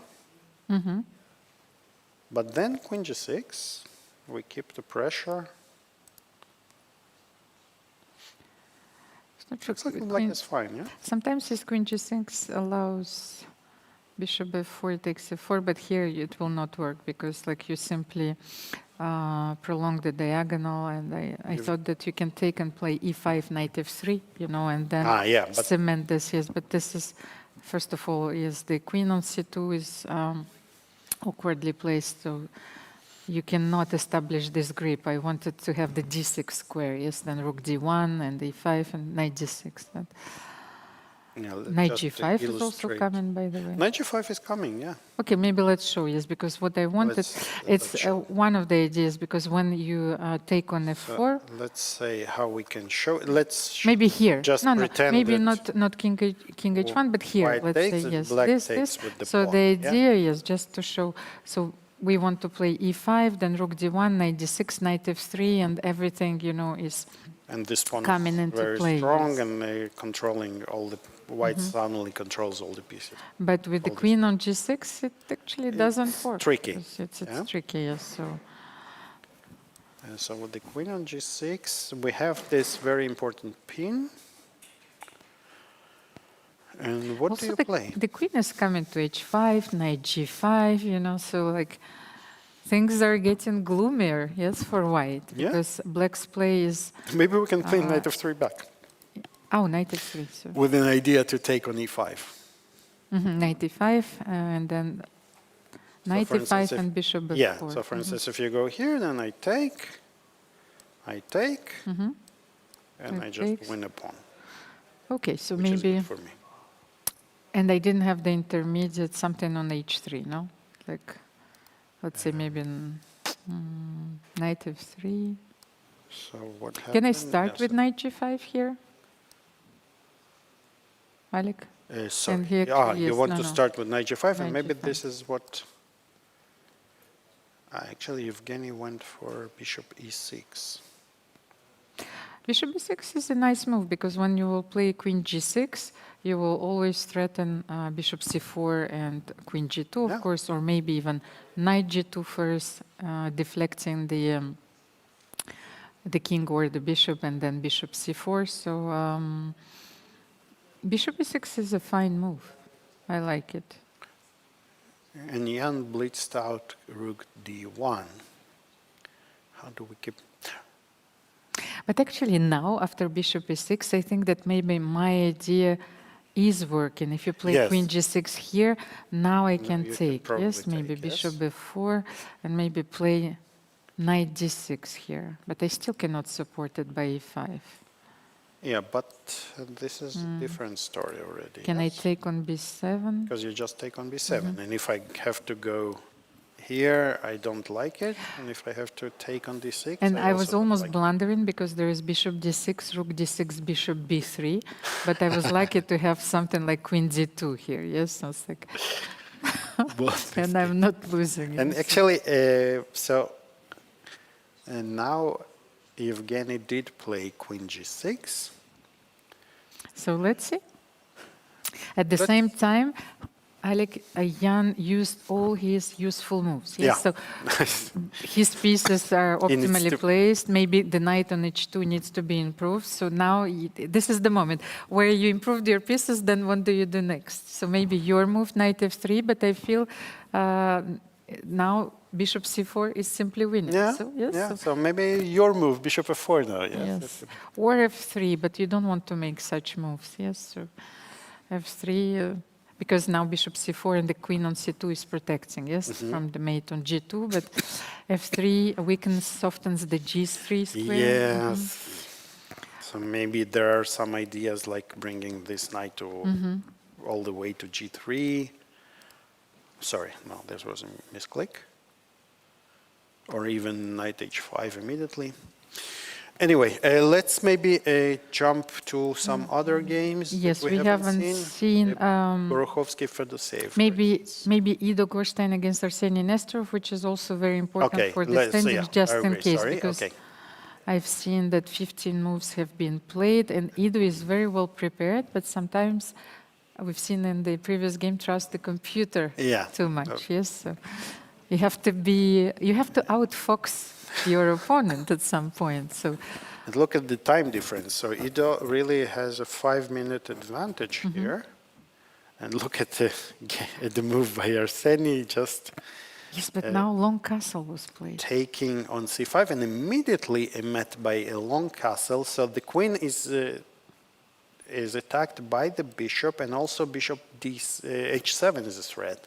Queen b4 is on the board, so maybe bishop c5 has to be played, yes, because a3, bishop b3 check first. I was thinking for a second about this move, but you have this bishop check in the middle, as you said, and it's less than ideal. But what if bishop c5, then knight c5, and then your move? And now knight d5. No. Aha! Wow. Because I thought, yes, but I'm not sure that yields white anything. Yes. But just, the aesthetics of it are so good. You're just giving up the knight for... Actually, I wanted to play first knight e4, but then I thought, white. So the position is simply equal, of course. So maybe try something beautiful, but I think it's still equal. Yes. Yeah, it looks equal, but... Ido keeps the pieces on the board, keeps the bishops with bishop d2, which makes sense, right? The queen is slightly awkward. I like this move, especially given that he has 10 minutes on his clock. He keeps the dark square bishops, and the queen is vulnerable on b4, but the bishop on c5 is also vulnerable. So, just to illustrate, so you don't have this, because knight a4, all of a sudden you just lost a piece. And knight d5, knight e4 are threatening, right? Yes, 94 is a very important threat as well. So we have to run away either with the rook, how do we even run away? So for instance, maybe bishop f8. But then knight d5, yes. d5, yes. And this is it? On c7, oh, this is it. Yes, so... So maybe we need to keep the c7 square intact. So something like this. So bishop b6 because bishop this d6. This is scary, I have to admit, this is scary. So bishop d2 is a very tricky move. And look at Arseniy, he spends a lot of time, quite a lot of time, and this is still the opening phase. Yeah. So he needs to keep the square d6 for the queen and b6 for the bishop to protect yeah, c7. But not an easy move to find. Not an easy move to find. Okay, maybe let's have a look at Maxim Rodshtein versus Yahli Sokolovsky. So only 15 moves have been played. It looks like Black achieved a lot here with the on the queen side. It's very interesting because here, Alik, you know, in a Carlsbad structure, yes, but okay, it's then after usually it's white castle, pushing there, yes? Exactly. But you remember with the reverse cows, once again, I told you that the computers are changing the way we see those positions. So white is playing a4. Yes. So here, black played a5, not allowing to build this minority attack, and then b5. Yeah, it's a very interesting approach. But then after queen b6, what was played? Knight d2, actually, a4. You know, Almira, I'm very surprised because the computer gives here a whole pawn advantage to white. He says that white is much better. +1-0 here, especially in this position. So bishop a6 was a blunder, and apparently knight e5. And why is bishop a6 a blunder? Because maybe we need to trying to understand that. The bishop. So what happens if we just take and play knight e4, the normal move? So we take. And there is a tactic on d6. And then knight d4. No, but I like then queen d6 and knight d4. Rook e6. No, apparently it's just a better positional setup for black because you know you're stuck with this. But let's say, what do you do here? So the computer just offers queen d4 here. Because I thought queen c5, but then you're maybe just in time. Queen c5 and b4. So queen d4 is a much stronger. Yeah, it's very strong because what do? If you take, then you run into all kinds of trouble here. And the knight is much more powerful here. Of course, this knight will dominate black pieces. So yes, I agree with you and with the computer. Me, it's the computer, yeah. But knight is actually I'm just the messenger. Was played, yes. the divine messenger, yes. So but then the a3 was played by Maxim. But the thing is that I thought that when you establish this pawn avalanche, and especially when you fixed the structure, then you don't want to play c5, actually. Like that was always... Yeah, normally you want to keep pushing with... Or maybe bring your piece to c4, because white cannot strike in the center. You can't play e4 for the moment. And the position is defined in the center. Yeah, I agree. So what can you do here, by the way? Maybe... No, bishop d6. Bishop d6 is a decent... Like improving the bishop. Like I think that c5, yes, a bit dubious. Yes, the bishop is much better on d6 than on e7. Okay, c5 was played, and then... And knight c3. Knight c3. Yes, and as you can see, he is going immediately for one of those pawns. d5 or b5, after c5... Maybe we can keep pushing, c4 and b4. Oh, okay, this is also a possibility. But then, not bishop b1, but we need... yes, bishop f5. Right? This is a very thematic way to target those knights. And we want to take on d7 and d5. So we need to do something with black. Maybe we just protect it. Yes, and what to do here? Do you want to take on d7 and play knight e5? Maybe I have to, because if I don't do anything... I was trying to remember. There was this very interesting game of Kramnik against Serper, but the bishop was not on a6 but on e6. And Kramnik actually took on f6, bishop f6, and he played, like with the knight on e5, he played f4. It was a very interesting strategic decision, completely not intuitive. What the computer suggests here. Really? Yes. But you see, because I was trying to remember, the bishop was not on e6, but maybe the same analogy works here. So this, study the classics. Study the classics.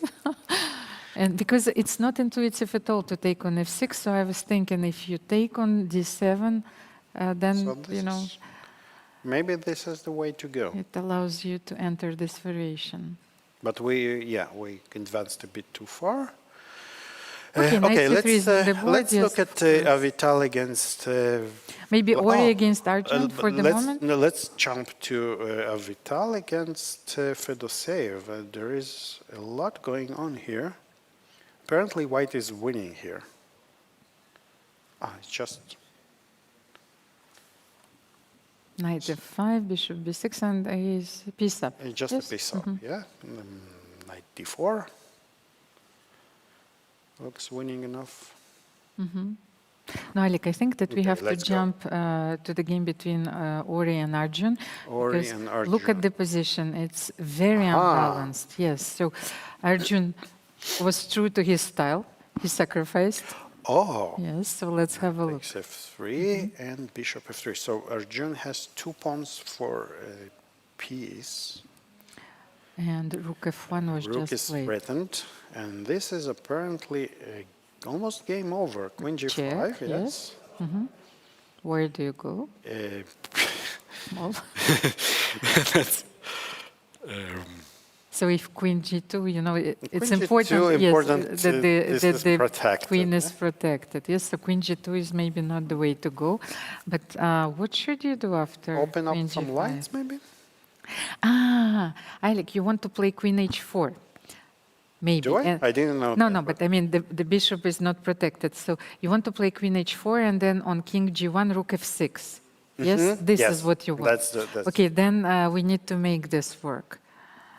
So if you want to play queen h4, yes, okay, move your bishop somewhere, and do you have a move? If you play bishop c6. Oh, he played even bishop e4. So with the same idea. Bishop e4 is beautiful. Yes. It's beautiful because he's attacking, and if we take, then we just open up all the lines, and you cannot escape, I think. Yes, all the checks are winning from g2, If we are yes. going here, then just check here, and rook takes h1. Yeah, we can show it. Bishop b4 is even stronger than bishop c6, so Arjun is winning. Tempo, yes. yeah. What can I do? And you cannot play... Don't have wait. Rook g1, Queen h4 check. queen h4, but the mate is on g7, so maybe I can still have a move But here. where? Rook g3. Queen h2, yes. But this is beautiful. This is a beautiful. The problem is that we don't have a good square for the king. Because if we go to f1, this is a check. G3. Yes. And if king e2, then queen h2, yes? Yes, and if king e2, then queen h2. We have to go to f1 to protect the rook, but then bishop takes d3 win. But it's a very nice, lovely variation. Wow, Yes, yes. g1, attacking, still having a mate in one. Very resourceful. But you see this, I spotted this queen h4, so it's winning in every line, I think. And this we showed, right? Did we show this line that rook g3 Yes, this queen is h2. just queen h2, and because we don't have rook g2, we have to resign. And it's very important that the bishop on e4 is protected also. So queen e2 is on the board. Queen e2. But this is exactly what you said, right? Rook Yeah, F8, I wanted, rook yes, F6. I wanted to give check. And, apparently and not. This doesn't Rook work F6 here. doesn't work here. Because just bishop maybe you e4 can and take. we just go back. We have to... No, because in my line it was bishop c6. Yes, yes. But here, yes, queen e2 So is a here very we good don't have the defensive time, moves, of course. so maybe we don't go for it What yet. can we do here? Can we play rook d8, maybe, to force you to take? It looks interesting, rook d8. And how do you do here? Because Not- we need to bring another piece Not into too attack. well. Not too well. So I guess, well, you can take on e4 anyway, because queen h4 is deadly. So this, Yes, take, take. check, and then queen h4. queen h4 looks We still good, have yeah. rook f2. Huh. Yeah, we can just Rook f3, yes. rook d3 Yes. coming, yes, or rook f8. You choose your poison here. Okay. But this- And rook d8 is actually on the board. yeah, he played rook d8. Yeah. Oh, this is Wonderful. Like also Looks reminds pressure. me of another game of Kasparov against Magiramov, where he had his rooks on the third file, sacrificed a piece, and Magiramov was completely hopeless because, you know, this illustrates how much actually you can sacrifice to obtain the activity of the pieces. So it's a very beautifully played variation. Yes, so rook d8 is on the board, and I think that Arjun is winning. yeah, and he will catch up with Maybe Peter we if will he get, wants, yeah. you know, to this position, queen h4 and King rook e1 on the f3. board. Now we actually, maybe we can even have.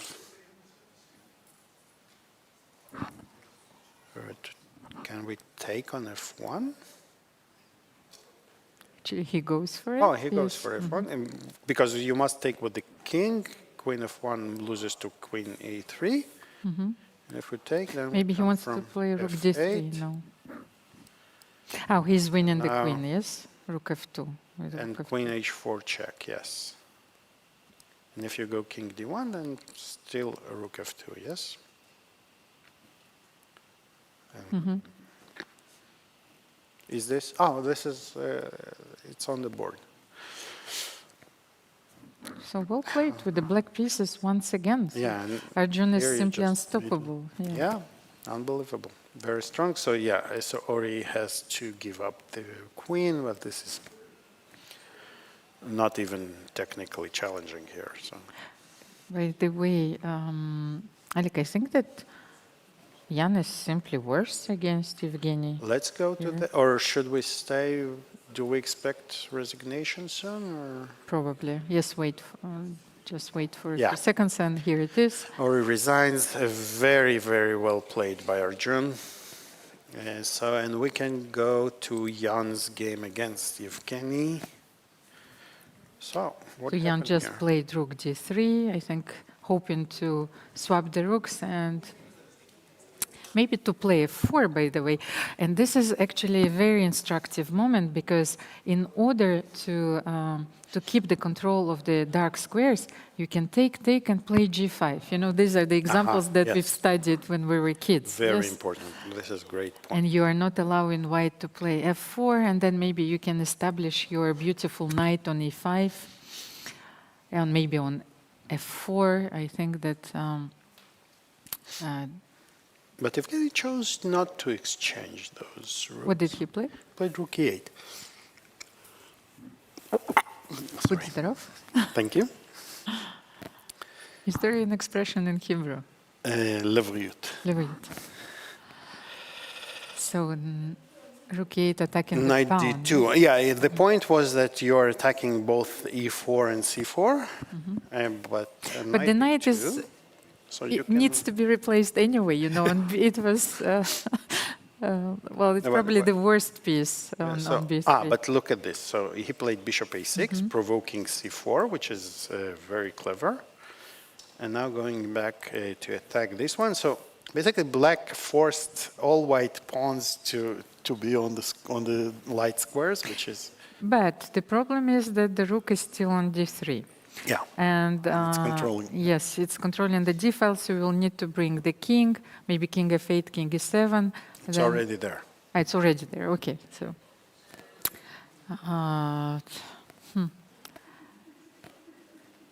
I like this a4, a5. Jan is trying to create a weakness in the black's camp, so he will try to attack it, yes, with rook b3, then rook d8 and rook d6. Maybe even right away, yes? But if rook d8? You attack with a check, so I don't have time to take. I don't have rook d6 though, because you have e5, but where does your knight go? Yes, so you have to be careful.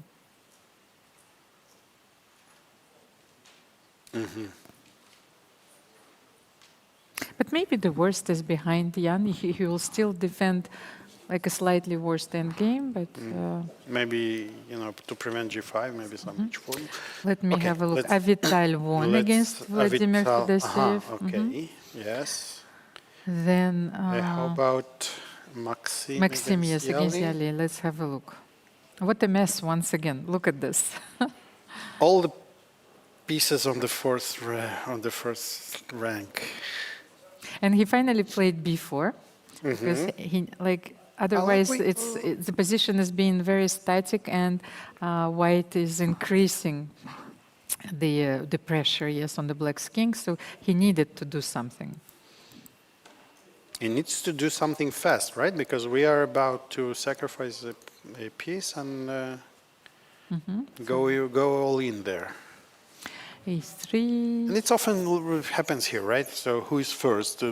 You black on the queen side, or white on the king side? Well, I feel that Maxim is doing much better here. Yes, so he also has this possibility to play queen g3, queen c7, or knight h6. There's a lot of geometrical motifs here. And tactical Especially motifs, of course. When you have only 6 seconds on the clock, it's not very nice to play. So queen f5. Queen b5, yeah? Queen b5, she said. Do we sacrifice right away, or we bring the knight first? Do you wanted to play knight h6 immediately, maybe? I wanted to. It's not my pieces. Yes, but I feel that you don't have enough pieces. Yes, you need to bring another piece into attack. Yes, so queen h6 or... I will. And then maybe rook e7, rook g7. Yes, so you will take on f6 probably, and your initiative is going to be very strong. So. But okay, let's see. Maxim brought a knight to f4, which makes a lot of sense. Oh, okay, but now your knight is going to come into h5, so now you can sacrifice. Okay, let's try knight h6 here. Yeah. Oh, he even started with knight h5 first. But yeah, then... why sacrifice if you cannot sacrifice? But why not? Okay, so let's say knight h7, and what happened here? Knight h7, knight g7 maybe, yes.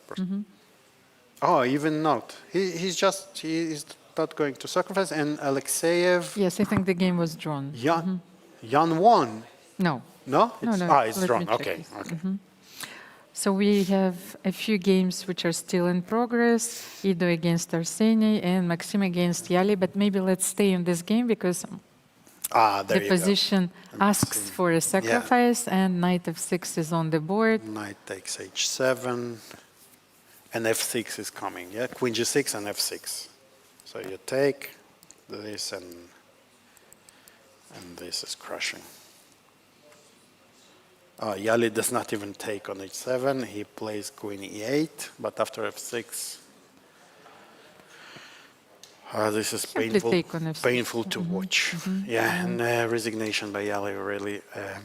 So Maxim also wins a very important game for him. It's like changing the standings. Because the Israeli players are also fighting for special prizes which have been established for them. And meanwhile, Nesterov drew against Gorshtein. So actually, the round has just he found. Yeah. So look at this. So Arseniy did find this bishop b6. Very impressive. He found bishop b6 and queen d6. This idea, and apparently after this, there's not much going on for white. Maybe he could have tried to play this with the idea that... But the queen is going to be lost. Are you forced to take on d5 here? No, you're not. But so where do you go? Because if you go to queen to e6, then maybe I have bishop c4. It's quite still unpleasant, I think. So what is the square? Queen d8? I don't know. Actually, the computer, you will be surprised. The computer suggests to take. And here, it just goes king h8. It takes back. And apparently black is maybe tiny bit better here. Better. Yes. Well, I wanted to say but that better. Yes, the activity of black pieces, guarantees them sufficient counterplay, but better. Well, this is threatened, but if right? We might catch the bishop there. But bishop d2. And all of a sudden. Bishop d2, and then you play bishop b6. Bishop and rook c8 rook c8. immediately. Yes. And all of a sudden, who is the mouse and who is the cat here? Yeah. I think that both players maybe missed this resource. Yes. Maybe you don't knew that. Okay. Because he didn't go for it. So, and it's such an inviting move, right? Bishop b4. It's a move that you want to make. But then, they just liquidated everything, and it was not enough. Okay, so let's have a look at the results of this round. A lot of decisive games, let's say half of the games were decided in this round. Arjun won with the black pieces and simply seems unstoppable. Yes, it was his second win today, and he will be playing with the white pieces. Against whom during the next round we will show you. We will see soon. Yes. Vishy Anand drew Peter Svidler, so Arjun caught Peter, so they're sharing the lead. Nepomniachtchi drew Evgeny Alekseev. Avital Boruchovsky won a fine game against Vladimir Fedoseev. Maxim Rodshtein won as well with the white pieces against Yahli Sokolovsky. And Ido Gorshtein drew against Arseniy Nesterov. So here we are. We have 2 more rounds. And Arjun Erigaisi and Peter Swidler are leading with 7 points out of 9. Then Jan and Vishy following them with 6 points, and Arseniy Nesterov is 5.5. Yes, it's very close to very much in contention because there are 2 rounds to go. And Evgeny Alekseev and Ido Gorshtein with 4.5 points. Let's see. They're probably fighting for the Israeli prize. But I need to see because theoretically, if they both win 2 games in a row, can they fight for the last spot? So they will be, even if they win both games, they will be on 6.5. And this means that neither Jan, Vishy, and both Jan and Vishy need to score less than half a point. And Arseniy needs to score less than a point. So it's a bit tricky for them, I think. Okay, so but everything's possible. So. Let's have a small break. We have a few interviews, of course, prepared for you by our team. They're working relentlessly, so please stay tuned and see you in a few minutes.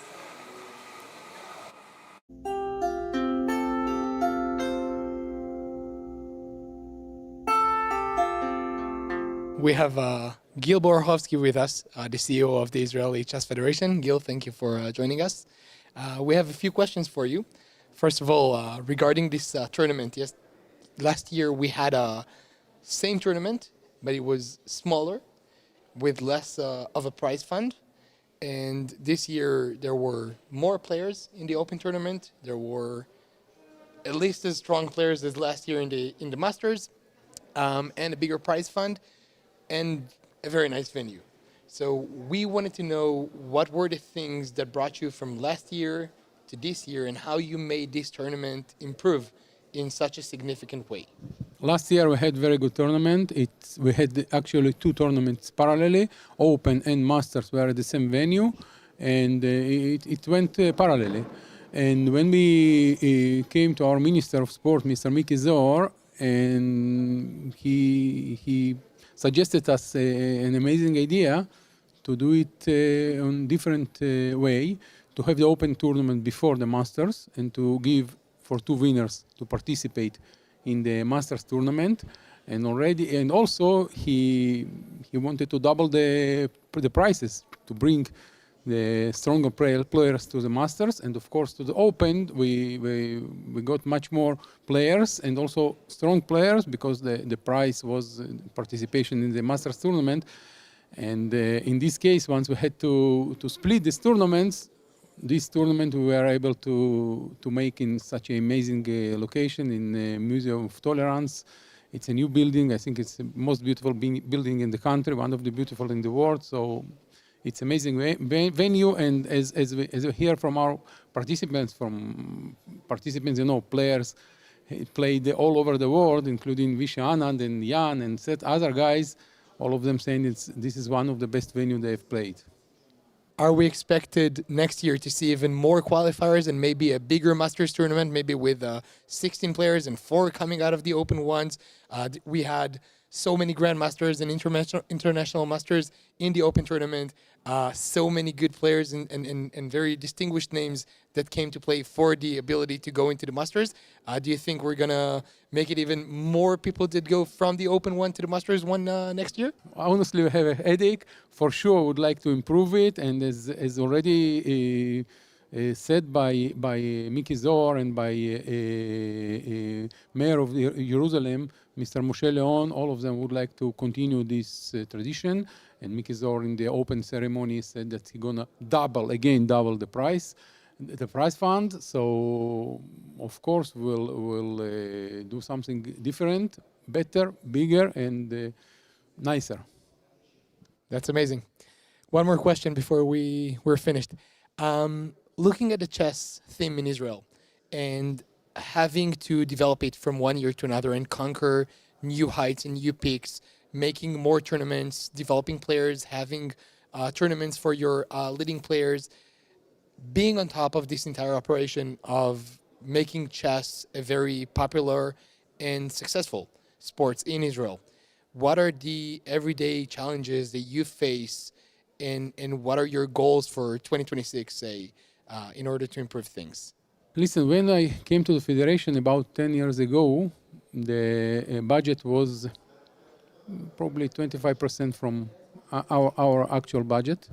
So I think the numbers, money talks. And we are making a lot to promote the chess on all the levels. We believe that the pyramid should be very big in their base, and then it's growing up. Of course, our goals is to develop our national team and the second level of them to bring them higher.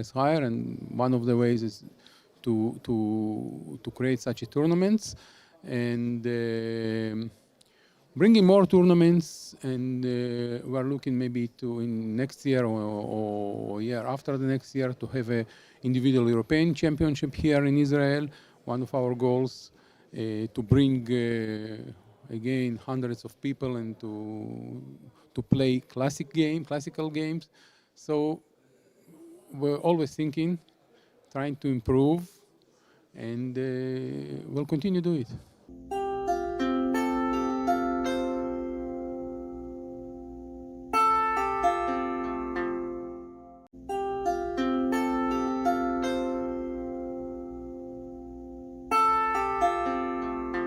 We know a lot of chess players take an extra hobby on the side. Is there anything you do other than chess, like anything physical, swimming, ping pong, anything of that nature? We'd love to know. Sure, like swimming, watch movies. I swim quite a lot actually because it's an important thing to have a good physical shape now in chess. I'm not perfect at this, but I'm trying my best. And some films, TV shows, video games, like everything. If you weren't a professional chess player, which I assume you take yourself as one, what would you be? That's an interesting question. I don't know. I was interested in diplomacy and all this international relationships. So probably something like this I would do, but I'm not so sure that I would be successful at this. Let's say you have to complement your game, you have to complete it in a way, and you can choose one superpower, either Fischer's calculation or Kasparov's dynamic play or Magnus's end game ability. Which of these superpowers or anything else that you want would you take to make your game more complete? Maybe actually some like fearless style of the young chess players, because they're so ambitious, they're really trying to play, and I sometimes I don't feel safe, so I'm trying to play more solid and make some draws. So that's I think my problem when I play some open tournaments against some low-rated players. It's not that easy to win against them without risks. I would say that you're pretty young, but you say that like even the younger ones, they're even less fearless. All right. Thank you for joining us, Arseniy, and good luck with the tournament.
Dear chess friends, welcome back to our studio in Jerusalem. My name is Almira Skripchenko, but I hope that we are being presented, yes, quite well already.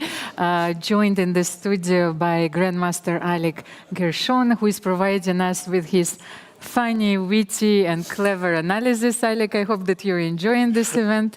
I hope everybody's enjoying yes, this event. Well, we are enjoying, yeah. Yes, we are enjoying it, definitely. We have a lot of spectators on site. I hope that you are enjoying the games. This will be the 10th round of the 12-player round robin, and only 4 players are going to qualify for the final stage. So we are getting closer and closer to this moment.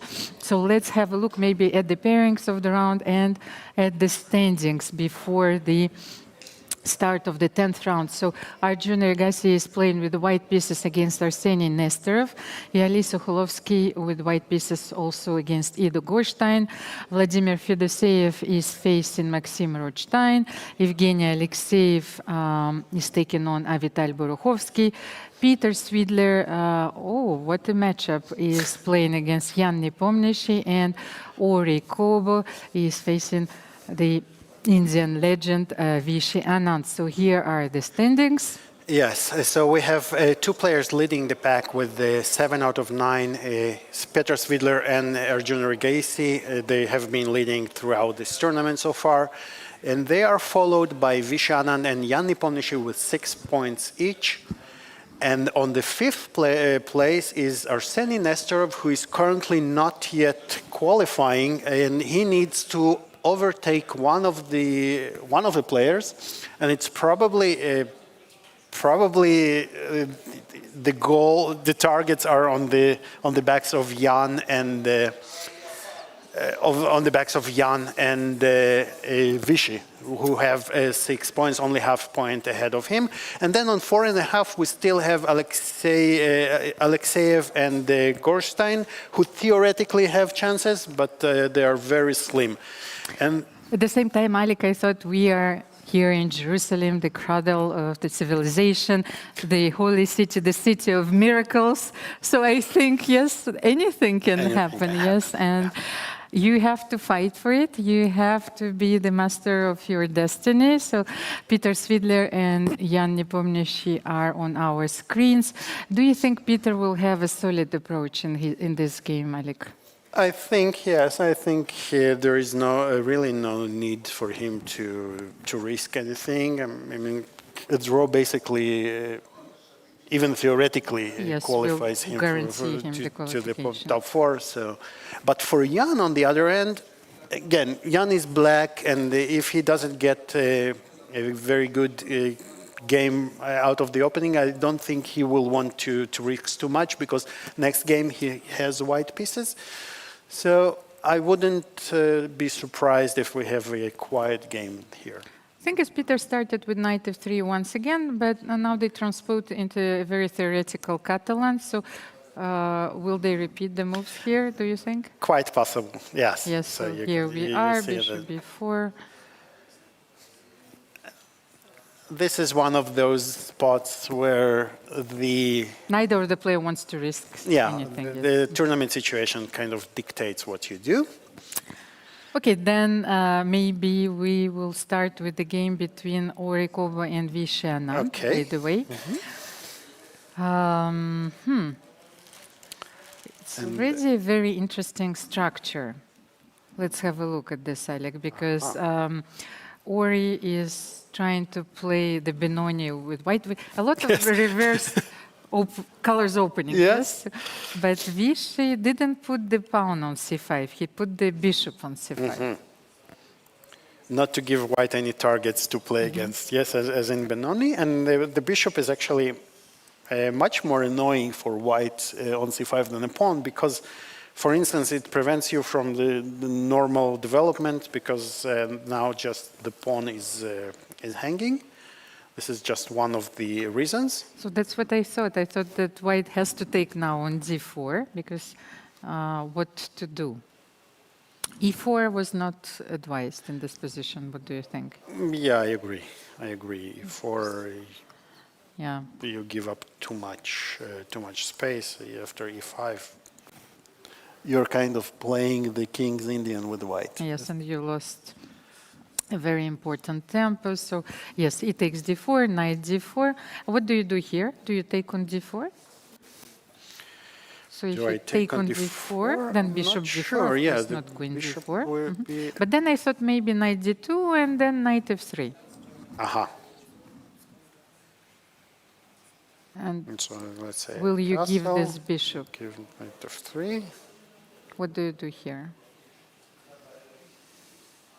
It's interesting because yeah. are you supporting your bishop? Are you maybe I leaving keep it there because then you will have some issues, maybe untying, no? So you mean knight d4, queen d4, and I can't play but maybe bishop b3 comfortably, but maybe you can. Yes. And then what do you do here? Are you brave enough to take on b2? I take back, I think. That's one of the privileges of a commentator. You can take back. No, but here it seems that white has a very nice pair of bishops. The pawn on b7, you know, is one of our possible targets, of course. And but maybe d4 here or d4 no. But actually, Ori played bishop e3. e3, yes. So. And Vishy castled almost immediately. That's not the same. So let's say now if you're swapping all the minor pieces on d4, I will take on b2. Yeah. But maybe the goal is to play knight, and I think he played he played knight c3. Knight c3. We'll just go around this knight, and maybe now we want knight e2. As I've said before, we have a lot of spectators today and a lot of kids running around. Okay, so this is about equalish. Let's maybe look at. Alec, just 1 second, because what are you doing with your bishop on c8? This is clearly black's first piece, and I'm not sure that Vishy is very happy of how this opening turned out. What am I doing? Because you didn't play e5, you know, supporting your knight on d4, and how can you develop this bishop? That's one of the questions I'm asking myself. Maybe you can make one waiting move still. What can you do? Maybe rook e8, e5? And e5, yes. Is this a move I can make? Let's say rook e8. But maybe Ido's idea was We should do something else. He plays c6, so he's restricting this diagonal. No, I think he was actually pairing this idea, taking on d4 and knight b5. Was it possible? Because taking everything, yes, you taking mean? Yes? So, everything. for instance, if we played this, then and knight b5. Maybe it doesn't yield much here, but what do you do? Queen b6? Maybe then I can play d4. No?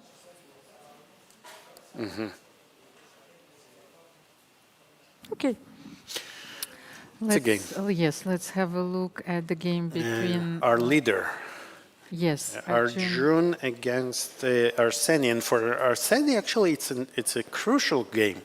Because if he loses, he basically loses all chances for qualification.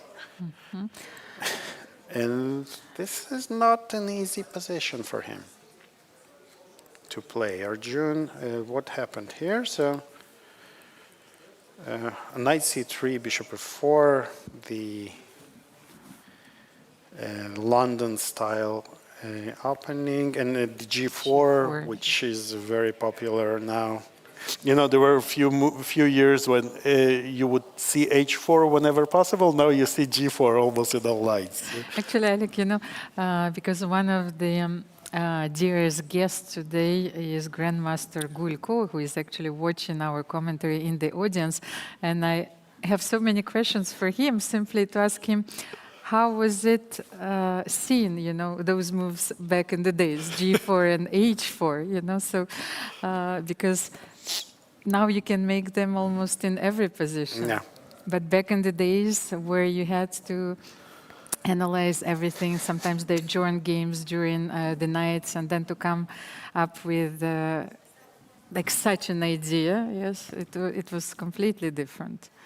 Or if you make an H4, then you're sent back. You can never come back to. Actually, a while ago, I heard Judith speak about it, and she said that she started in the 90s playing H4, and she was ahead of her time because she was one of the first ones to play H4 in almost all any position. She was a visionary. Yeah, yes, of course. Maybe we'll have a chance, to ask a few questions, of course. So, how about this position? By the way, bishop b4, a3, and bishop a5. So, with the idea of playing bishop b6 and attacking the pawn on d4. This is one of the thematic maneuvers in this opening. So, what do you think? Quite possibly. H5. But Arjun is not impressed. He remains true Actually, to his style. but this is now the evaluation bar dropped significantly because guess what? You know what is this rule that we know? That when your opponent is playing on one of the sides, you strike back in the center? Yes, but the thing is, this rule has a few premises to it, and this actually has to be a castle from both sides. Yeah. Here, as you can see, both kings are in the center, so we are inventing another rule. Yes, it's an exception, maybe. So both kings are stuck in the center. You know, when we study chess, what we are being taught, you don't just push pawns on the sides, you castle first, you develop your pieces, and now you see the super GMs there, don't castle, they push the pawns. But what is, so if you take, you want to play d4. Yes. So but for then instance, if bishop if you b5, okay. Take, d takes, d4, and because you overextended, and now it and then bishop starts c6. hurting. Because now black can still castle, and white has some trouble castling. But this is a brilliant idea, Not mine. I have to. It's say. clearly one of those invisible tactical ideas because, let's say, intuitively, I wanted to play bishop b6. Let's say if we make a human move and if we'll play bishop b6. So how should you reply? Simply protecting the pawn on d4? Yeah. Knight e2. And now everything is stabilized. Okay, you no longer have this e5 idea, and Arjun will push g6, maybe, who knows? At some point when the rook is going to be protected, bishop g2 and g6, or even bishop h3 and g6. So, bishop b6 seems to be too slow, and Arseniy is taking his time. He's taking, and according to his eyes, he's looking in this direction, I think, in the center of the board. And he has never been shy of those sharp lines or very precise only moves, so maybe he will find this idea and he will play e5. So if d takes e5, then simply d4, yes, winning. Yeah, this looks This right. is it. And And e5 on the this is board. it. Okay, but look at this. So Arjun. I'm very impressed. So is you've very said d4 here, yes? Yes. Actually, black doesn't even have to play d4. There is also bishop c6 move. Sorry? Yeah. It's getting chilly. Bishop c6 is also an interesting move here. Threatening d4 when the rook is hanging. So, for instance, you don't have time for castle because of d4. And if you play b4, then... b4, what do you do with your king afterwards? And it's still maybe d4. Yes? Yes, this... What troubles me is that now that I see the evaluation bar on the big screen, it says that after d4, white is still fine. Yes, I'm not sure how, but after before d4. d4. Before d4 somehow fine, but you What know are the how? only moves that we need You to will not find? believe it. So this is the move. And the point being that we have this tempo Wonderful rook h4. on the hitting the bishop and both bishops basically. but this is very computerish lines. I think much more. One of the problems of bishop c6 actually is white playing rook h4 right away, and I think for this reason, but d4 is actually d4 is on the board. But look at how fast Arjun is playing. I mean, he's blitzing out all those moves. But once again, first of all, Arseniy's play deserves high praise. But Arjun has been taking a lot of risks throughout the event because he's constantly playing for a win. And this is one of the prerogatives, I think, of those players who accept being worse and playing for a win with both colors, because they are confident in their skills. Yes, so they know the plans. So here, Arjun calculated, I think, everything, so he knows that he's not losing. So what can we suggest for white in this position? Because for the moment, of course, bishop c6 is there, bishop b6 is there, so and white cannot castle. If we play something like bishop d3, this is too slow. Bishop yes, d3. What if we castle? And castle long, okay. So I thought maybe we can continue with knight e4. Maybe, no, I mean before knight e4, yes. Before we might simply run into some already. Yes, we are losing already everything. No, this doesn't. I mean, I would hate to have to play this position with white. Although we are a pawn up, but I mean, the pair of bishops, our king is stuck. How do we stabilize it? I'm not sure there is a way to stabilize unless you trade the queens. Maybe that's your only chance. But I'm very reluctant to make the move queen e3 here. So yeah, because you don't want to. The bishops were just maybe h6. And if g6, then e6? Yeah. Yes? Okay, so I cannot play. This is the idea. g6, then maybe long castle. Right away. Yeah? Yes. Okay. What else can you throw into the fire? Maybe now we have this. So because now we have some tempo working, but I'm just imagining, this pawn structure of if you take. So you take, and even take on c3. I mean, you have all your pawns ruined. No, but I don't want to take on c3. But if I play g6. But then maybe I have b4 and. So b4 here, and then bishop c7. And bishop e5, rook e8. I don't like it. So. And what if I exchange one of the bishops? Is it bad? I just lose all my pawns. Yes. Yeah.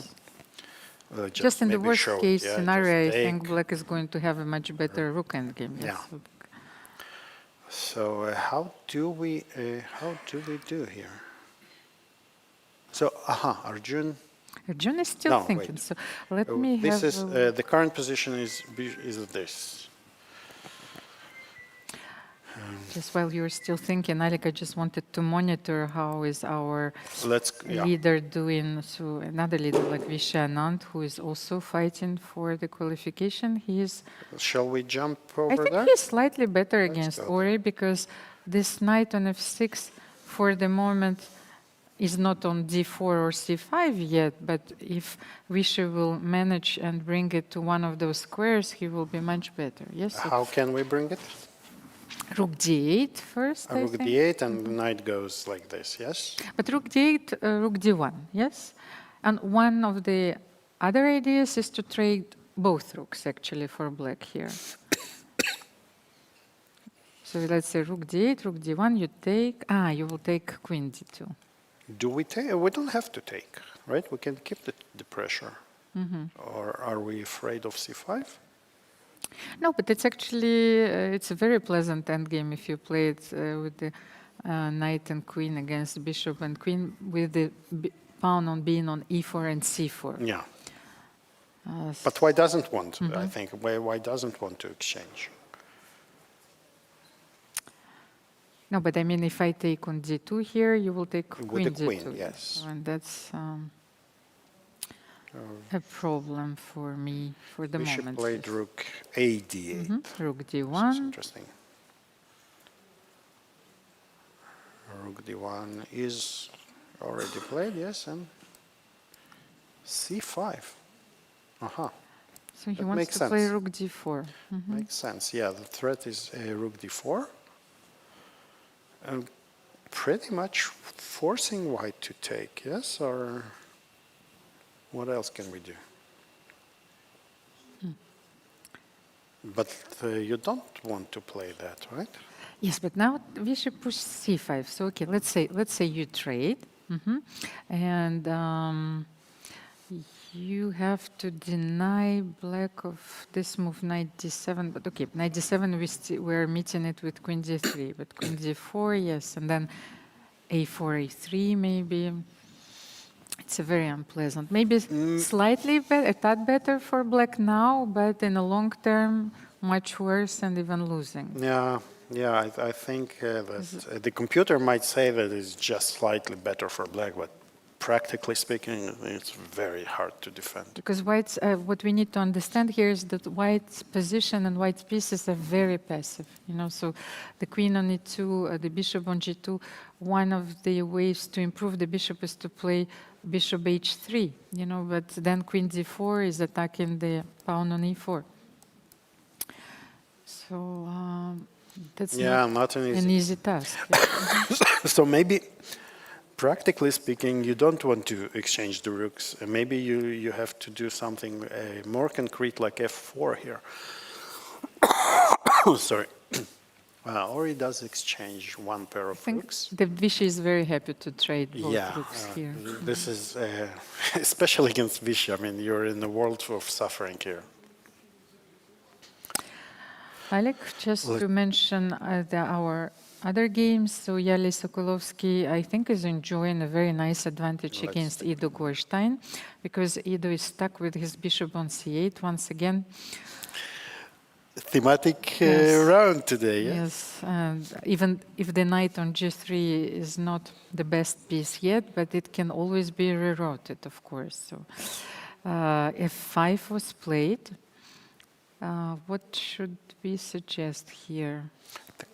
I want to keep the queen on this diagonal, yeah? To keep an eye on c6? No, but I understand f5, because if queen d3, maybe then Ido can simply push e5.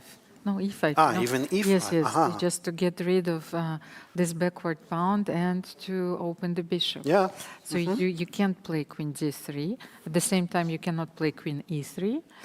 So you cannot play maybe queen e2 because f4, f3. Then your idea, yes? What do you think? And f3 here, and then e5. Breaking everything. So what else do we have? So what is the square? So your square, queen f3. Queen f3. And we're blocking this pawn, right? We don't allow, for instance, of course, f4 will not be played because there is no f3. Queen f3 maybe doesn't allow the immediate e5 because the c6 pawn is hanging. So exactly. Okay, so this is another benefit of this move. So and queen f3 was played, yes, by Yahli. Yeah. And so, do we want to route the knight to f4 now? No, actually, I think what whites want in the immediate future is maybe to play rook e1, rook e5. You see, so and then black is deprived of any counterplay, and then rook e1, and then you're rotating the knight. So that's why I think Ido goes for something concrete. Yes, maybe f4, and after knight e4, e5. e5, here. you have to open the bishop. But there are maybe tactical problems here after this, yeah? And knight c5, yes, knight has a lot of squares queen here. c6.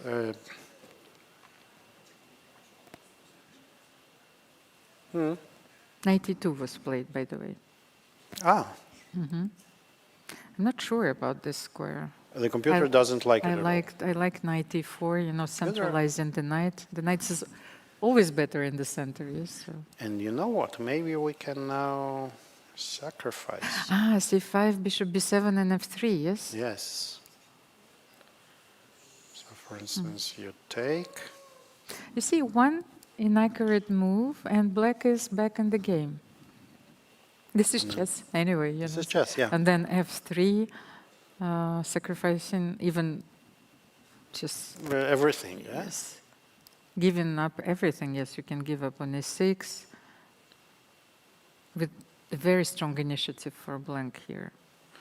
The engine doesn't like us sacrificing. The engine suggests e5 simply.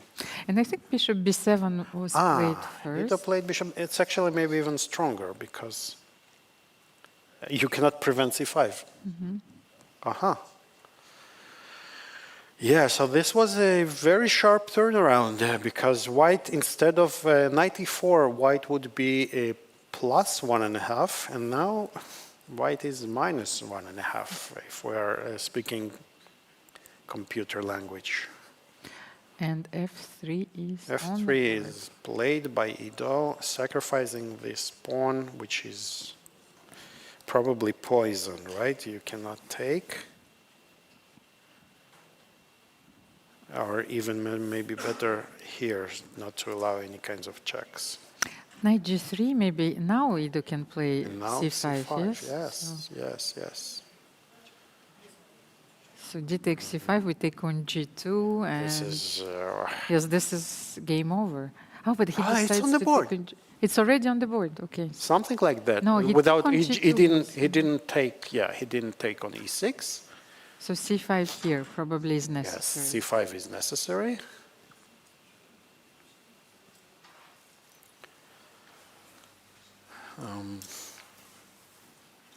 The thing is, after c5, if you don't take, because I was trying to find a way for white to stabilize things, but then black will take on d4, yes, and queen c3, you know, all those things, all those nasty things are going to happen, yes. So bishop b takes c5 was necessary. At least to have some Some hope, yes. I wanted to check another game. So we haven't seen Evgeny Alekseev against Let's go Avital there. Boruchovsky. For the moment, the game is developing rather calmly. And actually, we came to a very interesting moment in this game because black has to do something. Yes, can we play d5? It was a hedgehog e5, yes. kind of game, yes. And No, e5 is f5 and f6. You know, so it's a very thematic push today, I think. e5, Yes, f5, and f6. And then f6 yes. maybe, and this square on d5 is ours, of course. So So what do we do with black? Do we break in the center as we are supposed to? yes, but then okay, let's calculate. We will take everything. Take. Take and take How the do we bishop. take? I was considering for a second to sacrifice. No. Like I don't. No? What for? To attack a little bit. But No? I have Okay. the queen on Okay. b2. Yes. Okay. Let's. But okay, you persuaded me. Well, I'm not sure. I was going for this, yes, and then maybe bishop c4, and Let's jump to Arjun against Nesterov. We are being told, oh, Evgeny is crushing.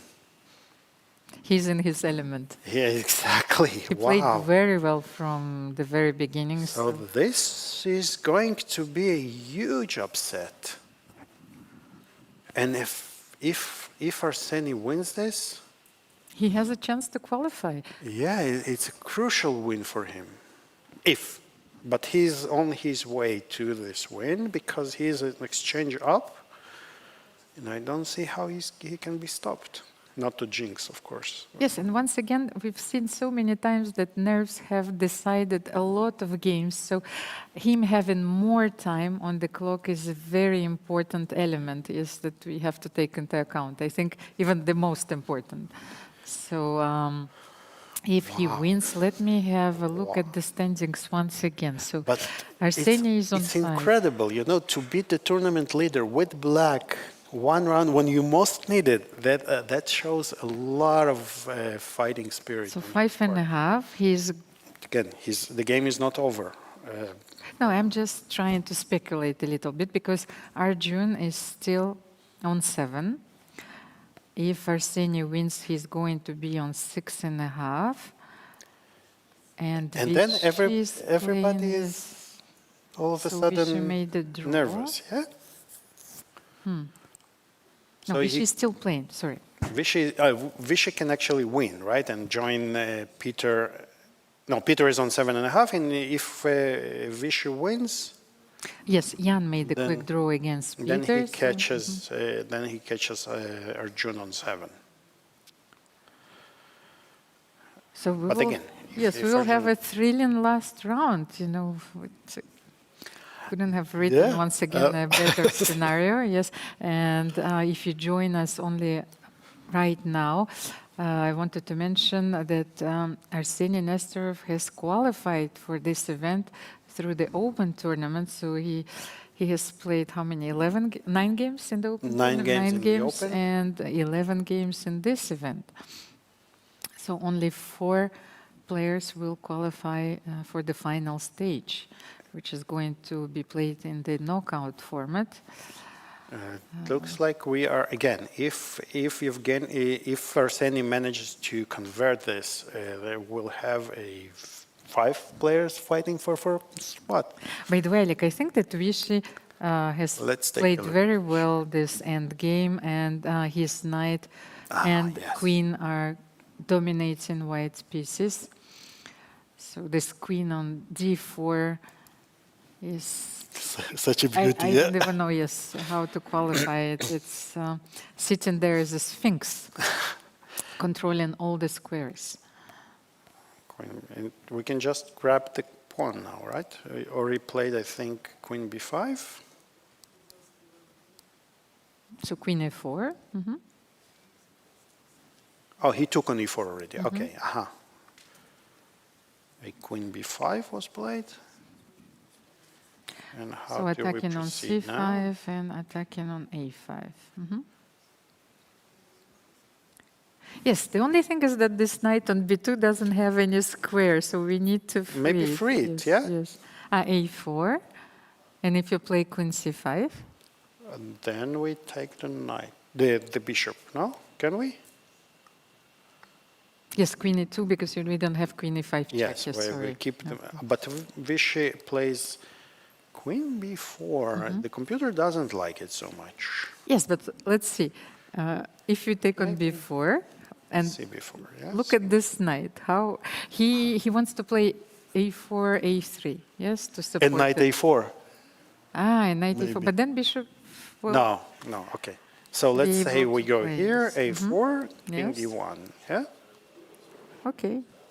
a3. a3, king d2. Then we just push f5. And then e4, and then the king comes. It's very deep understanding because Vishy perfectly evaluated that even with the knight on b2, black is winning. So queen at b4. They are swapping, and Vishy is taking his time a little bit. So he's... Is there a difference if we take with the a? Yes, we will not be able to play a3. But then maybe king f6, king e6, king d5, and c4. Let's see. Are we in time? No, we're not in time. We're not in time, but somehow... No, this is... We have to bail out Yes, e4 and knight e3. mhm. So I'm a bit So- curious. Yeah, okay. So Vishy took with the c-pawn. And the king if f1 is on the board. Maybe we have e4 immediately? No, a4 is on the board. Now, of course, with white you cannot take, right? Because then the knight will be on c3. It's just... Is it game over? Maybe not.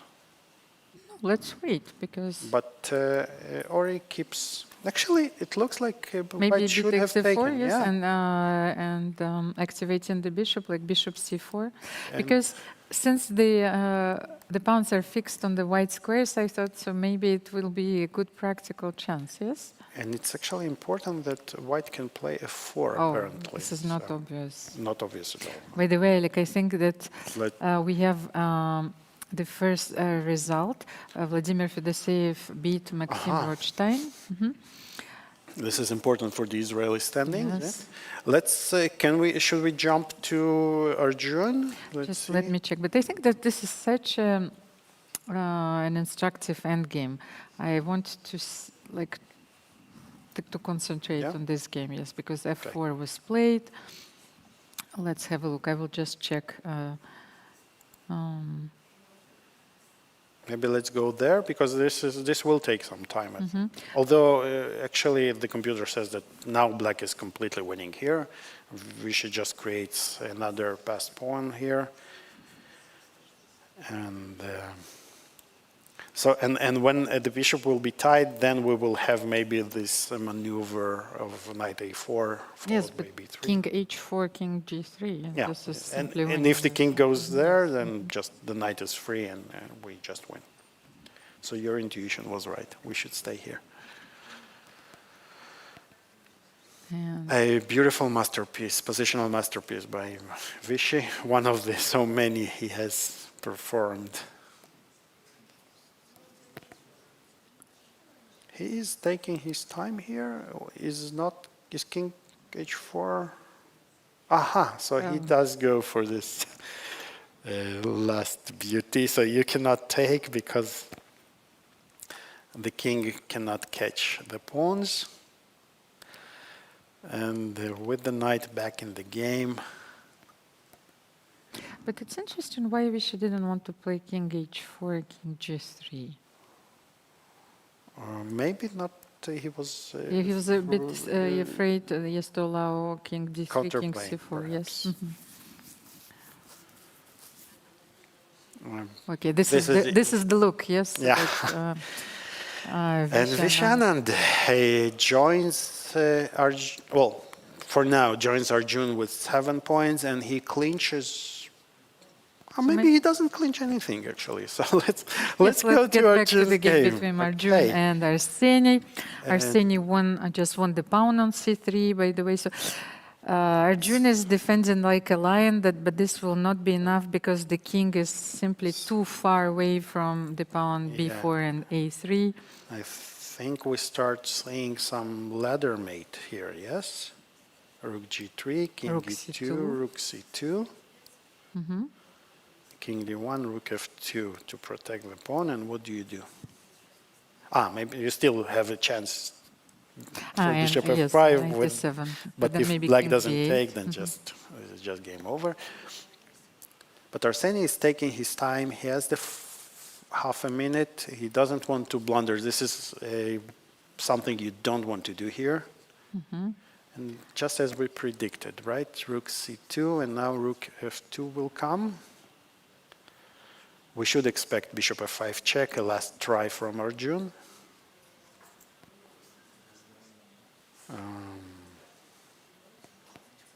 King b8, and this is... look, okay, he's still fine, but rook takes f5. This is just a rook up. The rook is protected, yeah. Wow, great victory by Arseniy. Yes. At the very crucial moment. And let's go to our last game, Yahli Sokolovsky. Then we'll talk about the standings, of course. Yahli against Ido. But it was a very quiet game, and for the moment, Ido has an extra pawn. How did Yahli... Oh no, that was the game when he played. Yes. No. How did Yahli survive here? It was a 4 briefly f3 look f6 g2. what happened here. So it looked. Okay, so black was winning here. And what it's happened? mate in 10, the computer says. Wow, but he managed to survive. Wait. Okay, so here black is winning just by Simply taking the rook, and then rook goes to h5. Instead... But wait, Alek, just a second. So you take, just to see the final position, win takes rook. So if you queen e8, because rook f5 is not good. Queen e8 and then queen e4. Yes. Yes. So you have to play queen f4 here, rook f4 here. Just wanted to be sure. And now this is you cannot protect. Okay, but let's. What's going on? They're still playing. Something was on the board apparently. So now black is a pawn up, but this is a theoretical draw, and quite an easy one actually. But of course, you can still test your opponent.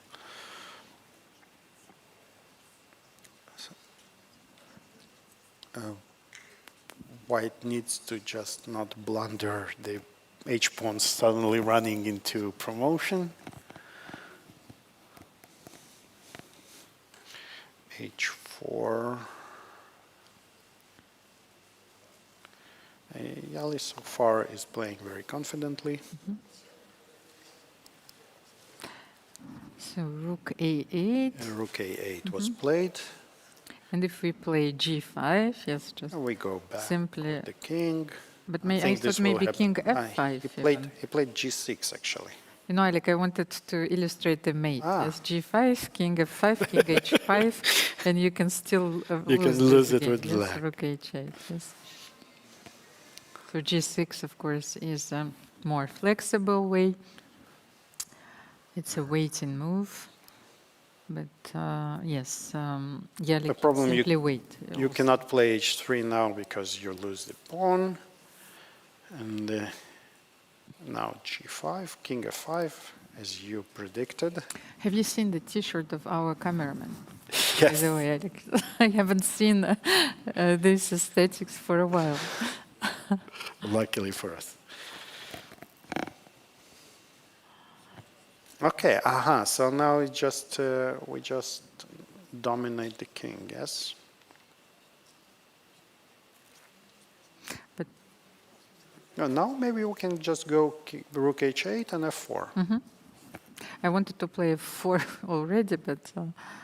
and this is what Yahli does, and this is going to force... But rook h8 was more precise because I think f4 allows h3, rook h8, g4. You know? Yeah. Yes. You see, it's rook h8 is a very precise move. You know, it's like it seems to be the same move order, but it's not. And rook h7, f4 is the next. But now, really, f4 is unstoppable. Yeah. You need to break this pawn chain, and it's a draw. It offered a draw because now we just terminate all the pawns. So this was a very. Let's maybe go back a few moments to this beautiful tactics that we had, because actually there was here. Instead of taking on h3, black could have just played the calm queen f3. And then rook h3 and rook h1, yes. With the idea of taking it, and you cannot really stop it. But how can you resist a move like rook h3? Yeah, it's almost automatic, right? You just you play it with your You're so happy, head. you know, that's like, okay, the king is there. But queen f3 maybe just seals the deal. Yes, so the 10th round is over. Wow, what a round. Yes, let's catch our breath, because I think that we need to have a look at the standings. Yes, and the results, because, okay, the standings first. So we have Peter Swidler on 7.5 points. He is safely in the semifinals, I think. And we have Arjun and Vishy with 7. But then we have 6.5 for Jan and 6.5 for Arseniy, and basically only half a point between the second place and the 5th place. And actually, I think that Vishy is playing against Arjun. Let's see, because we haven't seen this game yet. This is an extremely let's important have a look round. at the pairings. Because So, Anand, white against Arjun, as you predicted. Jan is playing against Ori Kobo with white. Okay. And Peter is black against Avital. This game is not really important. And Arseniy is white against Yahli Sokolovsky, which puts a lot of pressure on all the players with 7 and 6.5 players. So nobody can feel that they can just draw. Actually, I think that this is the moment where we should ask arbiter a few questions, because I think that everything is going to be decided on the fourth tiebreak. What happens if 4 players tie for? I think the tiebreaks are going to decide. So maybe let's take a short break, and we will ask our main chief arbiter, Alan Schulman, a few questions. So we will be fully prepared, and please stay tuned. Of course, we have a lot of media content, and light suddenly disappeared. Yes. We're getting the suspense for the last round. Yes, it's like the sunset is getting closer and closer. So please stay with us. We're going to be here in a few moments, and the final round of this thrilling qualifier is ahead of us. And it's here, yes. We will find out who is, yes. Feel the tension, electricity in the air. So see you in a bit.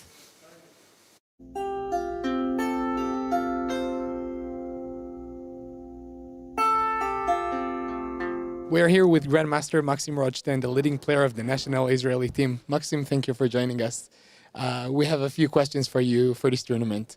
First of all, playing in this prestigious venue and having such a strong tournament in Israel, which is, you know, the place you grew up in, what is your opinion about this? What does it mean to you to be a part of this such a big tournament here in Israel? Sure. I think it's very important for local chess to have tournaments like that. It's like a world-class event, basically. You have here top players playing, so this is very nice. And the organization here, I would say it's one of the best I've seen. Like from my own experience, I think I've never played in such a nice playing hall, and everything is good. Yeah, so basically, I hope that there will be more events like that in Israel. You're a professional chess player, and that's, of course, amazing. You take your career very seriously. If you weren't a chess player, what would you be as a profession or occupation? What would you do on an everyday basis? Yeah, so this is quite a difficult question. I don't know, probably something fun, like, well, I like animals, so maybe like some kind of a nature explorer in my dreams, something like that. Say you had to complement your game, and you could choose any superpower you want, or, for example, Fischer's calculation, Kasparov's dynamic play, Magnus's endgame ability, or any other superpower that you may see fit. Which would you choose to complement your game and make you a better player overall? Well, I think you can choose any of these players, and that will improve my play significantly, yeah? Basically, if you choose Magnus, you cannot go wrong. But, I mean, if I had, let's say, Kasparov's dynamics, I think, yeah, it would be, of course, very good for me. But basically, any strong player, it's, yeah.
Dear chess friends, welcome back. And here is the moment that we waited for these last 3 days. Yes, so this is the 11th round of Jerusalem Masters. Alik, 5 players are actually in contention for 4 qualifying spots. Let's have a look at the standings, and I will ask you those questions, yes, that everyone wants to ask you. So let's have a look. Peter Swidler is leading with 7.5 points, and maybe he's the only player who is sure, yes, that he's going to make it. Relatively, yes. Relatively. Then we have Vishy Anand and Arjun Erigaisi with 7 points, and Arseniy Nesterov and Nepomniachtchi with 6.5 points out of 10. So, Alik, please tell me, what will happen in case of a 4-way tie? Yeah, it's extremely tricky because the first tiebreak here is encounters between the players. So the direct, the direct encounters between the players. And in this possible pack of, for instance, if Arjun, Vishy, and if Arjun, Nepomniachtchi, and Nesterov tie for the place, because Arjun just lost to Nesterov, he will lose the tiebreak, and he will be the fifth. He will finish 5th. So he will be the 5th wheel, yes? Yes, and in this game, so Nesterov is playing with white against Sokolovsky. He has a very, very good chances of winning the game, which means that Arjun needs to play for a win with black against Vishy Anand. Yes, because so if they drew, then Vishy because if he draws 7.5. Yes, and Arjun Vishy is out of yes. reach. And if Jan is winning, they're catching them. So 7.5, and if Arseniy wins, he also will be on 7.5. So this is a 4-way tie.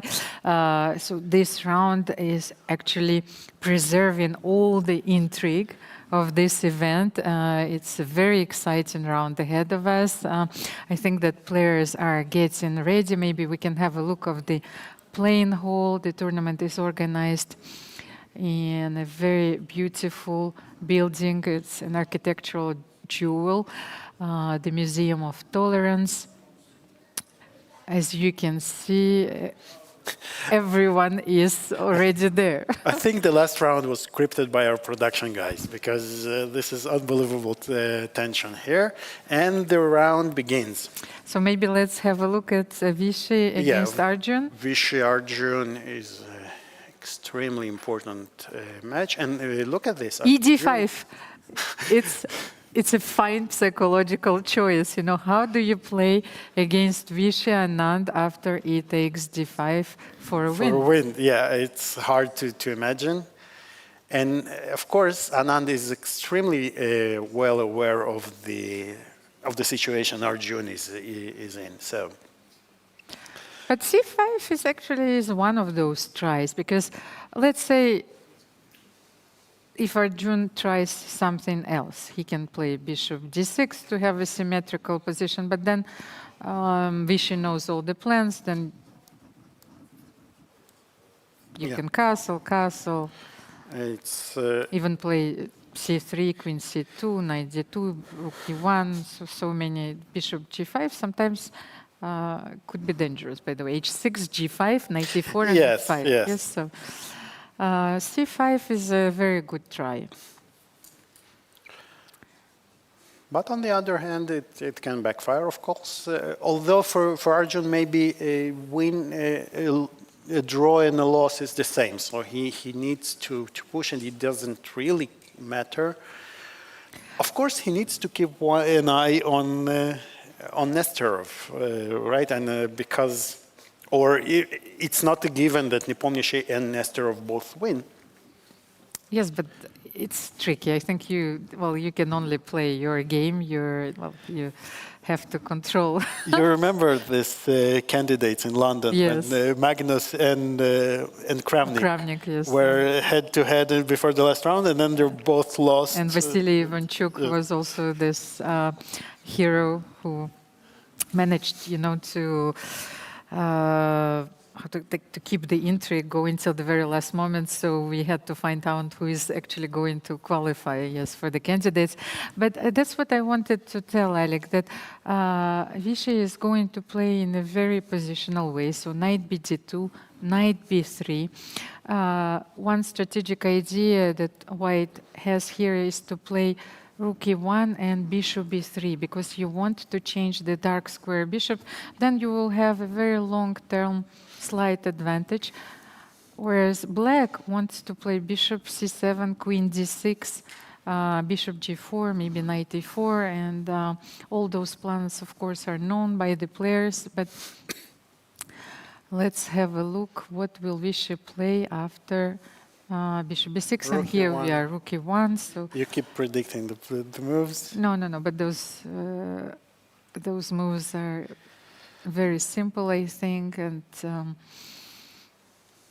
if you start with bishop d6 here, by the way, queen d6, because after bishop b3 you can no longer play bishop c7 because of bishop c5, and that's why Arjun decided to play bishop g4.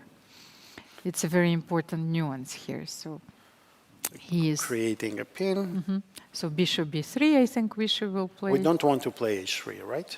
Do we? No, you can. You can play h3 and then bishop b3. We should just play the h3. Because normally with isolated pawn, you don't want to make this move, because then you cannot really protect with play g3, but here it's a bit different, and the bishop will stay on h5.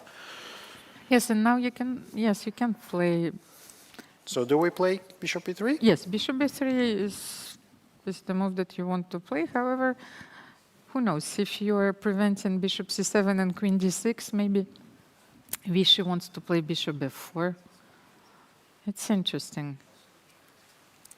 Because after bishop f4, you cannot play knight e4, can you? Can we check this? If we bishop f4, can I play knight e4? Knight e4. What if take?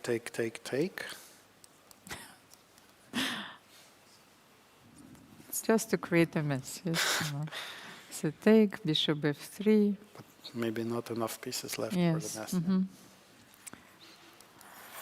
But at the same time, you know that one of Black's ideas is to push d4 and to get rid of the of this pawn. But then what? Then it's so a draw. He desperately needs to keep the nature of the position complicated.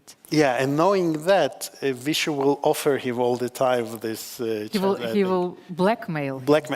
Basically blackmailing. This is a valid approach. Let's jump to other games. Yes, maybe Arseniy Nesterov against Yahli Sokolovsky. So many games, actually, which may decide the outcome of this qualifier. Arseniy just played bishop h6 and knight c3. So you take on c3? Yes. You should, with the knight. I'm not sure why Arseniy is thinking. What is he? Maybe he can play bishop g7, but then knight e2. You cannot. Yes, of course. So. But queen e2, I'm attacking on a6. You see? The last round is not easy. Yes? Knight so e2, there queen e2. is this move, and knight. You're right. So. And maybe he wants to take queen c3. What do you think? King g7. Maybe that's what he was considering, but eventually he went for knight takes c3. But this is nice that he took his pause and very alert for tactical possibilities. And I had another question, so maybe black shouldn't take on h6 here.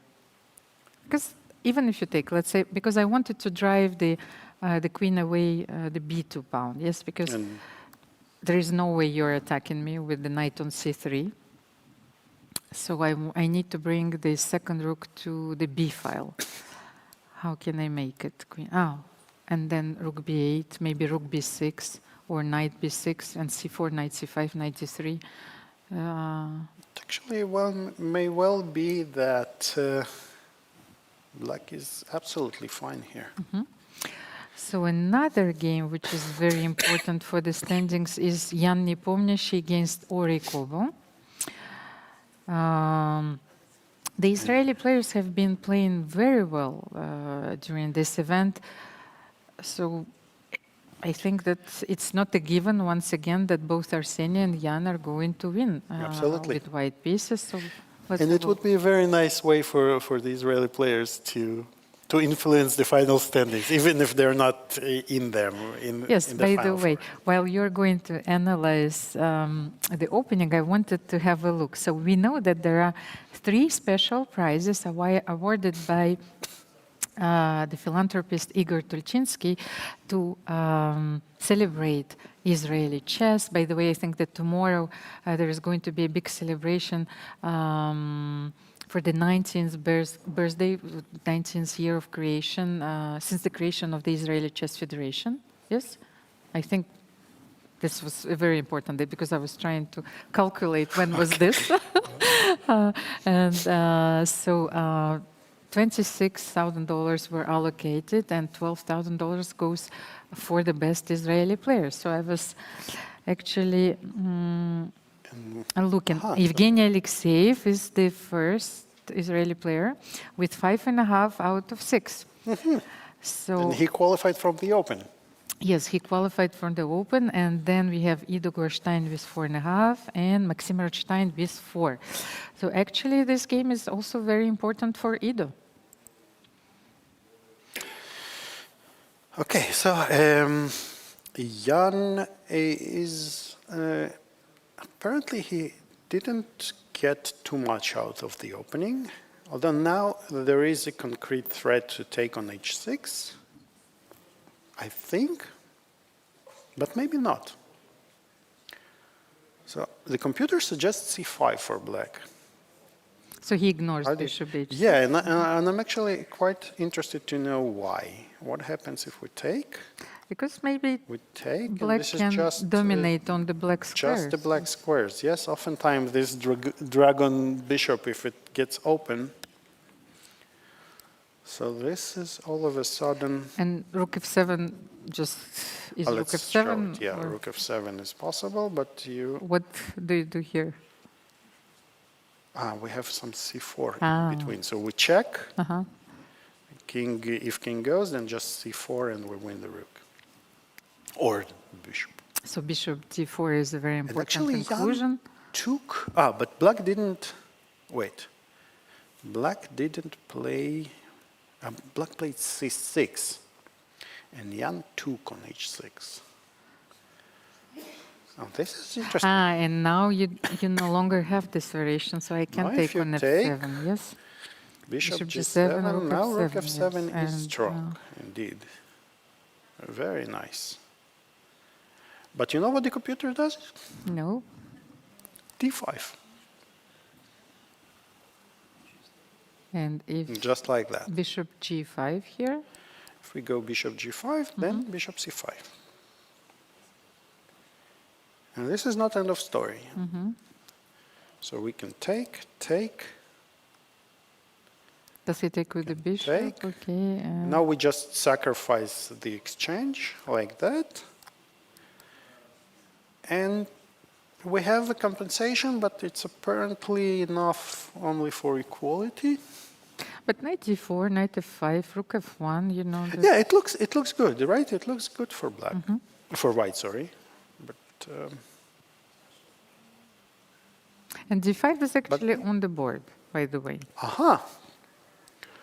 So this is promising to be interesting, but I think we will need to jump between the games today a little bit. Let's see what happens with Avital against Swidler, because although it's not...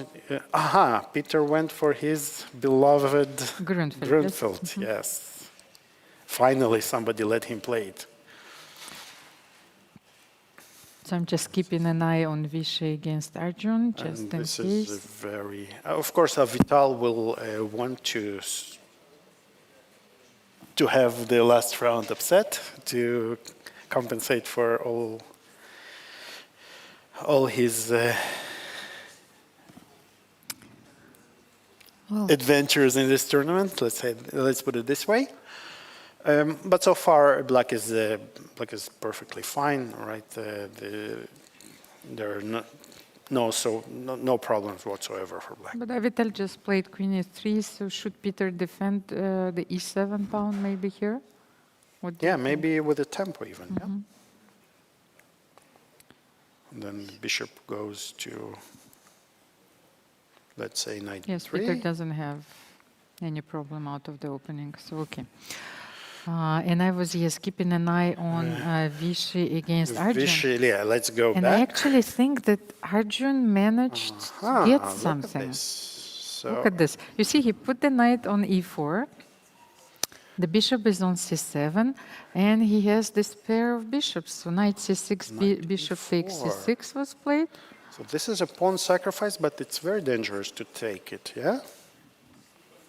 Here. Let's just show what happens if we take. If we are greedy, this will not end well for white, because rook e6 is coming, and all of a sudden you don't really like your position anymore. So Vishy took on e4, d-e4, now he took on c6 and knight d4. But queen d6, you're forced to play g3. Yes. And now? And then, you see this bishop on h5, you know, you need, you need it. Yeah, I needed yes, on that's d7 what I said. or You don't play c8, h3 because it's a weakening move. And now bishop f4 is a threat. And c6. So maybe, and c6 is a threat.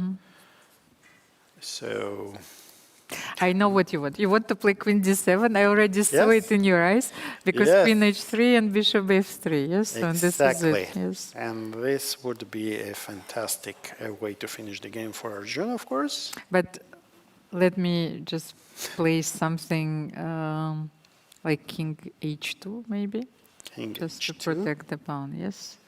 But now, okay, I would love to play rook e6, but I cannot.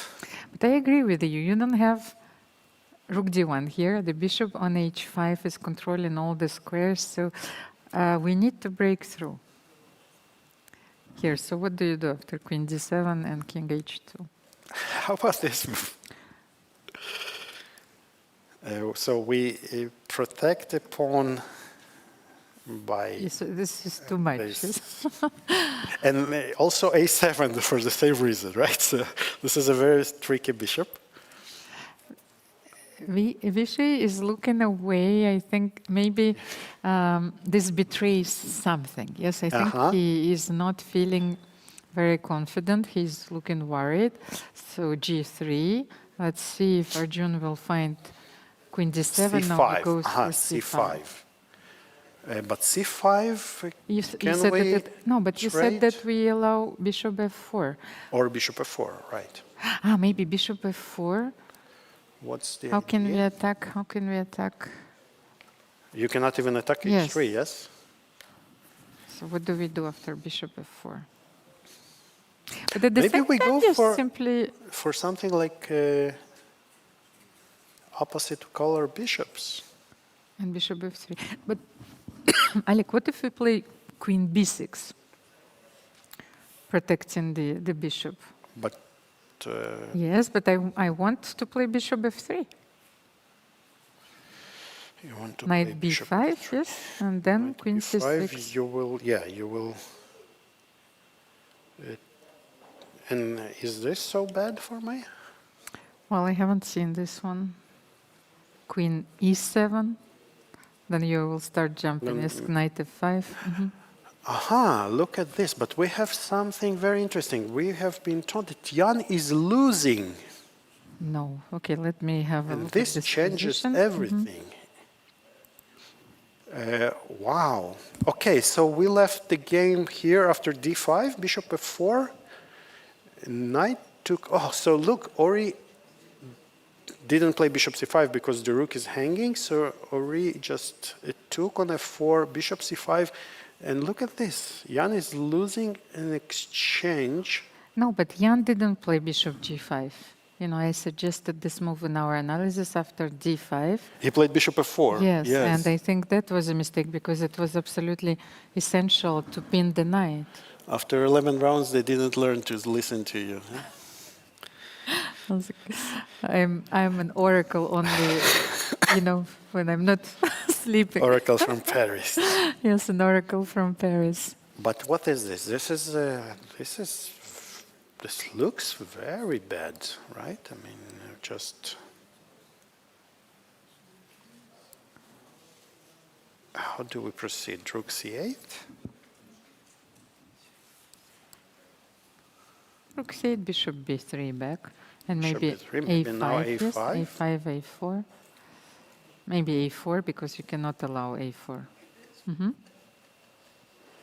And actually for Jan, he also has to win. Yes. Draw is not enough. Okay, but then let me have a look at the game between Arseniy and Yahli. Arseniy and Yahli, let's jump back. Actually, they traded queens and Arseniy kept the extra pawn. You remember the Benko with an extra pawn. So for the moment, he is maybe marching with his king towards the queen side. To b1, to free some pieces, and then b4. Rook a3. So we know that whites want to play a4, knight b5. Yes. But then black has this counterplay, which he can use with knight b6 and c4. Exactly. So very often, yes, it allows them to hold. So how can we do this? Alik, maybe knight b1, knight d2, knight c4. Yes, or something like this? No, I wanted to play knight d2, knight c4, but then you will play knight b6. I will meet, yes. I will meet you there. So for instance, this. And I cannot play a4 here, maybe because you can play c4 immediately. Yes. Yes, okay. So I need to play knight d2 and knight b6. I can even maybe play knight e5 here with some ideas like knight d3, b4. I want to play a4, so let me play a4. A4. Knight b1 is on the board. So c4. No, but that's not the same. c4 I will take with the knight. I will trade it and I will have my extra pawn. And then I will bring my king to d4. Who knows? Yeah. Okay. Okay, so this is still chances. This is still chances. Let's go back to Jan. No much improvement for him yet. By the way, Avital is maybe not pressing, but they're trading all the weaknesses. So he can take on b7, Peter will take on b3, and... very drawish. No? Yes, this is going to be a draw. Okay. Anand, Arjun. Yes, maybe let's stay on this game. So, knight e2 was played. Vishy didn't play bishop f4. So bishop f4 is still maybe a threat.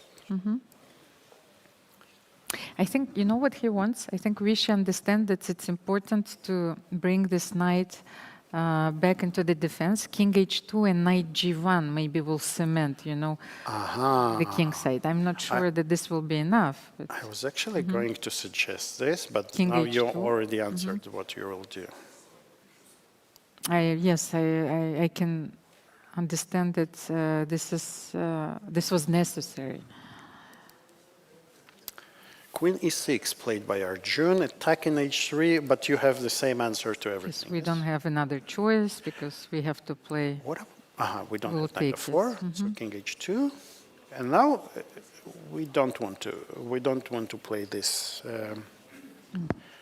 You know what? I think that also while the knight is still on e2, white has the possibility of bringing the rook into play, rook d1. Because Rook d1, d2, and then maybe knight g1. But this position is very unpleasant to play for white. And actually, Arjun heard you, I think, and he played rook d8, preventing. Yes, because you can play rook d1. But then rook d3 may be not unpleasant. Yes. But then maybe let's try knight f4. You want? When? Can we save this game Not here, yes? No, now. Knight f4. Am I forcing you to take bishop f4? I think I will take, and I will like then it. bishop f4, and look at the bar; it drops because we have. Look at this. We have this very strong. For instance, you take the pawn, let's just illustrate. Now you're practically lost because on virtually any move, you're getting checkmated with white. Alik, and I think Vishy just took on a7, yes? No, he did. No, this is obviously... no, not an a6. this is a a7. glitch. Yeah, this is a glitch. Yes, he took on a7. Okay, but he took without exchanging the knight, of course. And now he is... How do you keep your cool in this position and you take on a7? Or well, you just calculate everything and you go for it? Pretty much, yes. So queen a7. Do we threaten queen c5 as well? Let me. So what if we go for the same variation? You mean? But now with the, as you knight said, G1. with the knight on G1, yes, we so just grab. This is it. This Yes, is we your have to point. keep the So we have we to just keep the go knight back, alive. or even knight f4 doesn't. So here we have many defenses, but just this just doesn't work anymore. So Vishy starts to show his sharp tactical skills and calculating skills. Because queen a7 is a very bold move and it's a cold-blooded move. Yes. This was not at all the move that we were even taking into consideration. Yeah, we were trying to protect Yes, ourselves. Yes. Actually, yes, it's important to keep the knight alive, so knight has to be able to jump to g1. How do we play it here? If we just keep the bishop here, so this would be too much already, right? Because then we just... Then maybe I can win something, no? So looks like it. I need to there is a double tactic, attack, yes. maybe take on e2 and queen c4, yes? Yes, something exactly. like this. This would be winning. And what Okay. about their time, by the way? So Arjun has, they both have 5 minutes, which is... We can feel the tension, you know, Absolutely. it's not easy even for us, you know, it's like, okay, we've established what white needs to do in order to keep the white's king safe, but at the same time there are a lot of threats because I'm not sure that the queen on a7 is, you know, is not feeling threatened. But by the way, what about bishop? No, bishop b8. No, you take on c5. Then no, you can't do that. I guess, yeah, and we're attacking here. Yes. So there's a lot of calculation. And Arjun just played bishop d6. Like we This saw, is the move yes, you like we suggested. suggested. But now what? So do we... And Black has a very nasty threat. threatening rook 8, rook b8. Yes, for instance, if we are careless, then all of a sudden rook a8 followed by rook b8, and that's it. And we And don't bishop have... g3, yes. Yes, exactly. And the point is that whenever we step on the 6th rank, bishop g3 is just game over. And Vishy is Vishy well aware of this, and he's I was back. pointing out that this queen, you know, is one move away of being trapped. So queen a4 is a very good move. So bring in this queen back, maybe to c2. Okay, let's try bishop Keep the f3. initiative, And yes. knight g1. Almira's move. And what? Maybe And now we h5, want- h4. But do we have time for it? Maybe I we don't want know. to take Yes. and just take on c5 and exchange everything, and we are happy. Yes. Or if And the queen it's- on a4 is also protecting the 4th rank. So, No. Bishop f3 and Queen f5 by Arjun. Let's jump. I mean, let's see how Jan is doing. Actually, Jan improved his position a lot. He won back the exchange. Actually, Ori sacrificed it back for some reason. Maybe he miscalculated something because he just played b3. And if white takes on b3, then after rook b3, rook b2, black is fine. But maybe Jan can play Maybe c3? king d1. Maybe No, he king missed d3. King c3 d3, and yes. take, no? You can even take. Rook A1. Yes. And if you take on B2, then knight D2, and we are just No, on but time. we need to continue this line because after Rook A1 with C2, you have Rook D8, but then Knight E1. Yes. Because the threat is Rook D1. But how are you preventing it, by the way? Knight D4. Or Knight D2. No, not Knight E1, because I was having a hallucination. Yes, we need to block this. Wait, Jan played King D1. That was my first, try, but I was not sure what was the best square here. But still, it doesn't look like Jan is winning, right? Let's. Yeah, because Ori played E5, throwing more wood into the fire, and then E4, of course, is coming. And Knight H4. Knight H4. This is anybody's game here. Okay, so then we need. Nesterov, Sokolovsky. What's going on here? Arseniy against Arseniy is slowly but pretty surely improving his position. But at the same time, the computer is still unimpressed with this, but actually, computer gives black slight advantage here, just so we understand. Okay, but what's the I reason need for to that? find out. F5 maybe. F5. Yeah, F5 is a very thematic F6, way because yes, we underpin all those central pawns, especially after F4 when you don't have the F3 to support the center anymore. And this is often a theme in the Benko when you're challenging the all center. of a sudden the center can just fall apart because your pieces, you have just way too many weaknesses. And the thing is, F5 is such a fine move for so many reasons, because then your knight is tied up because you need to protect on B3. You cannot take on E4, and knight B6 is also coming. I think that with this move, Yahli can actually even fight for the win. So what a dramatic last round. I don't know who is going to qualify. But actually, if they both lose, they're still tied. Yes, but we have no idea. Not the tie that we expected. Yes. Okay. Well, who is going to qualify? So, okay. Let's go see for a second Avital and Peter. So 2 rooks. This is enough, yes, I think, yes, to make a draw here. Yeah, it looks like a draw. And Jan is winning now. Look at this, because he managed to play B4, B5, Unbelievable. A6, and his pawns are unstoppable. So Rook A3. And why couldn't he play E4 here? Knight D4. Yes, but he should have played Rook B4. And force white to play B3, yes. And then come back, and then it's a game. But okay, so Jan is winning. Is absolutely. Maybe we can stay here because Jan is absolutely. So if Jan winning. wins, then he's almost sure, or not at all. No, it still depends on Arjun and Evgeny. And Arseniy, sorry. Yes, okay.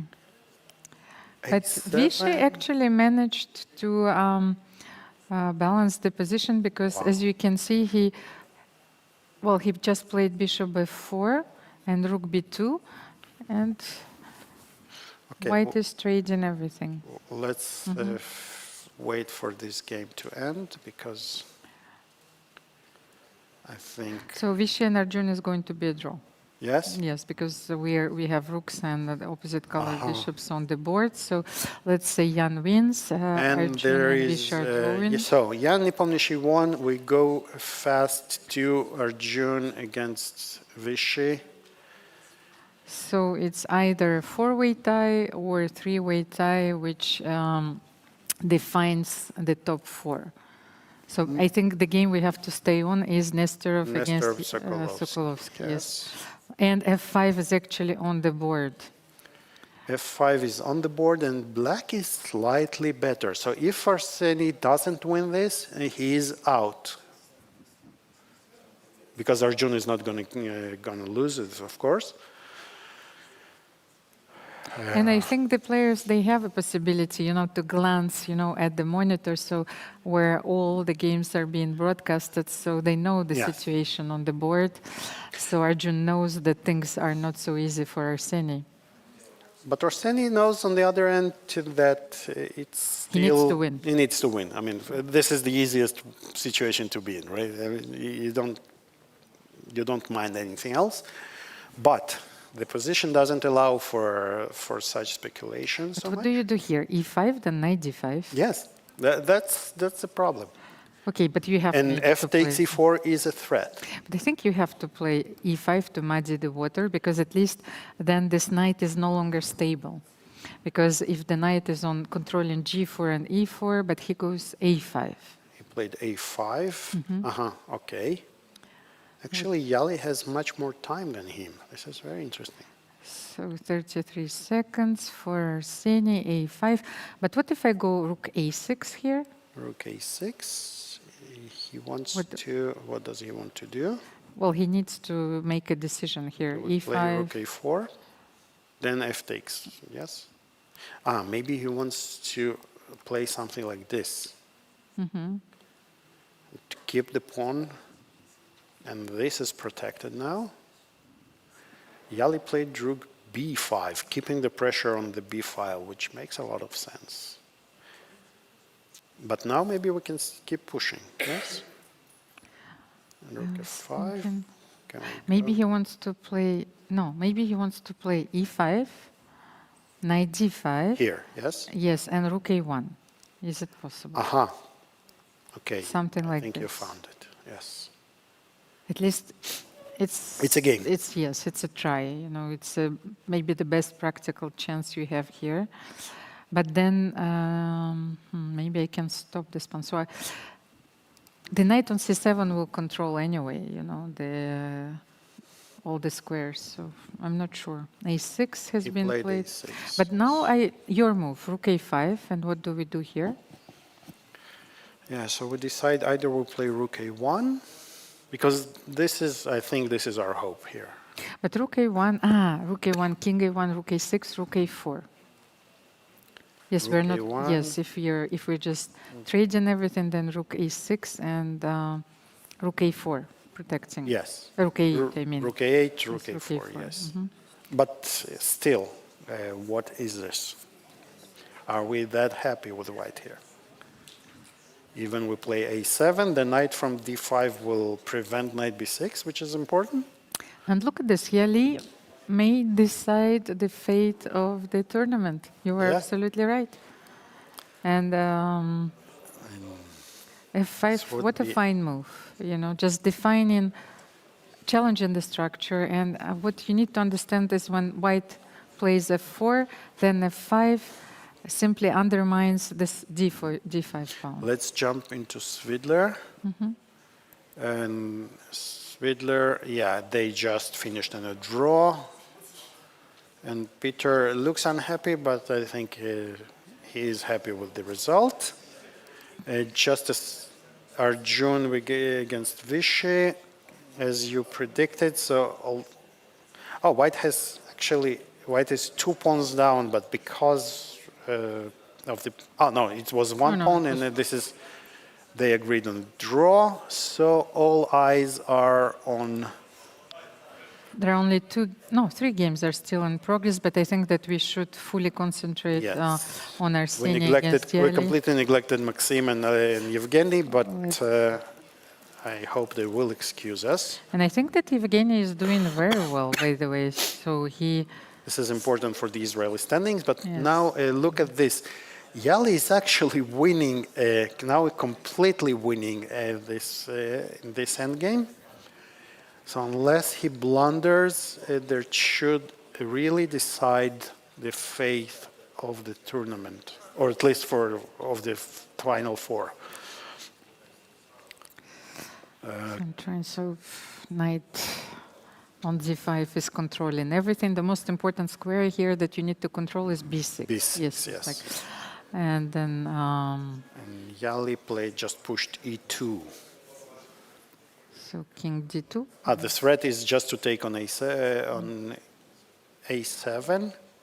Arseniy played g3 and so Yahli took. Yeah, and this is this happened. Yeah. And Yahli wins the game, and wow, Arseniy is devastated, and what a finish for Yahli. He scores his first win, I think, in the tournament, and I'm not sure, what a crucial moment to do that. Yahli, let me have a look. No, he won against Avital. Okay, but right. The thing is, what a performance from Arseniy Nesterov, because he qualified for this event and he knows that he came so close. Wow. Kudos to Arseniy. He put up a great fight. Absolutely. But at the end, we have 4 chess legends. Yes, so Peter Svidler, Vishy Anand, Arjun Erigaisi, and Jan Nepomniachtchi, all of them have qualified for the final stage of this event. But let's have a look at We still have, at our last game, the last game of this and Evgeny is tournament. bringing this game to a victory slowly but surely. He's an exchange up, and White has so many weaknesses. It really should be just a matter of time. Well, he just needs to collect the pawns, yes, on the queen side and march towards the a1 square. Rook a3. Yeah, everything is going to fall. But Maxim keeps fighting, of course, until the very last pawn. But he can't even play f6, yes, because rook f6 will simply take everything. So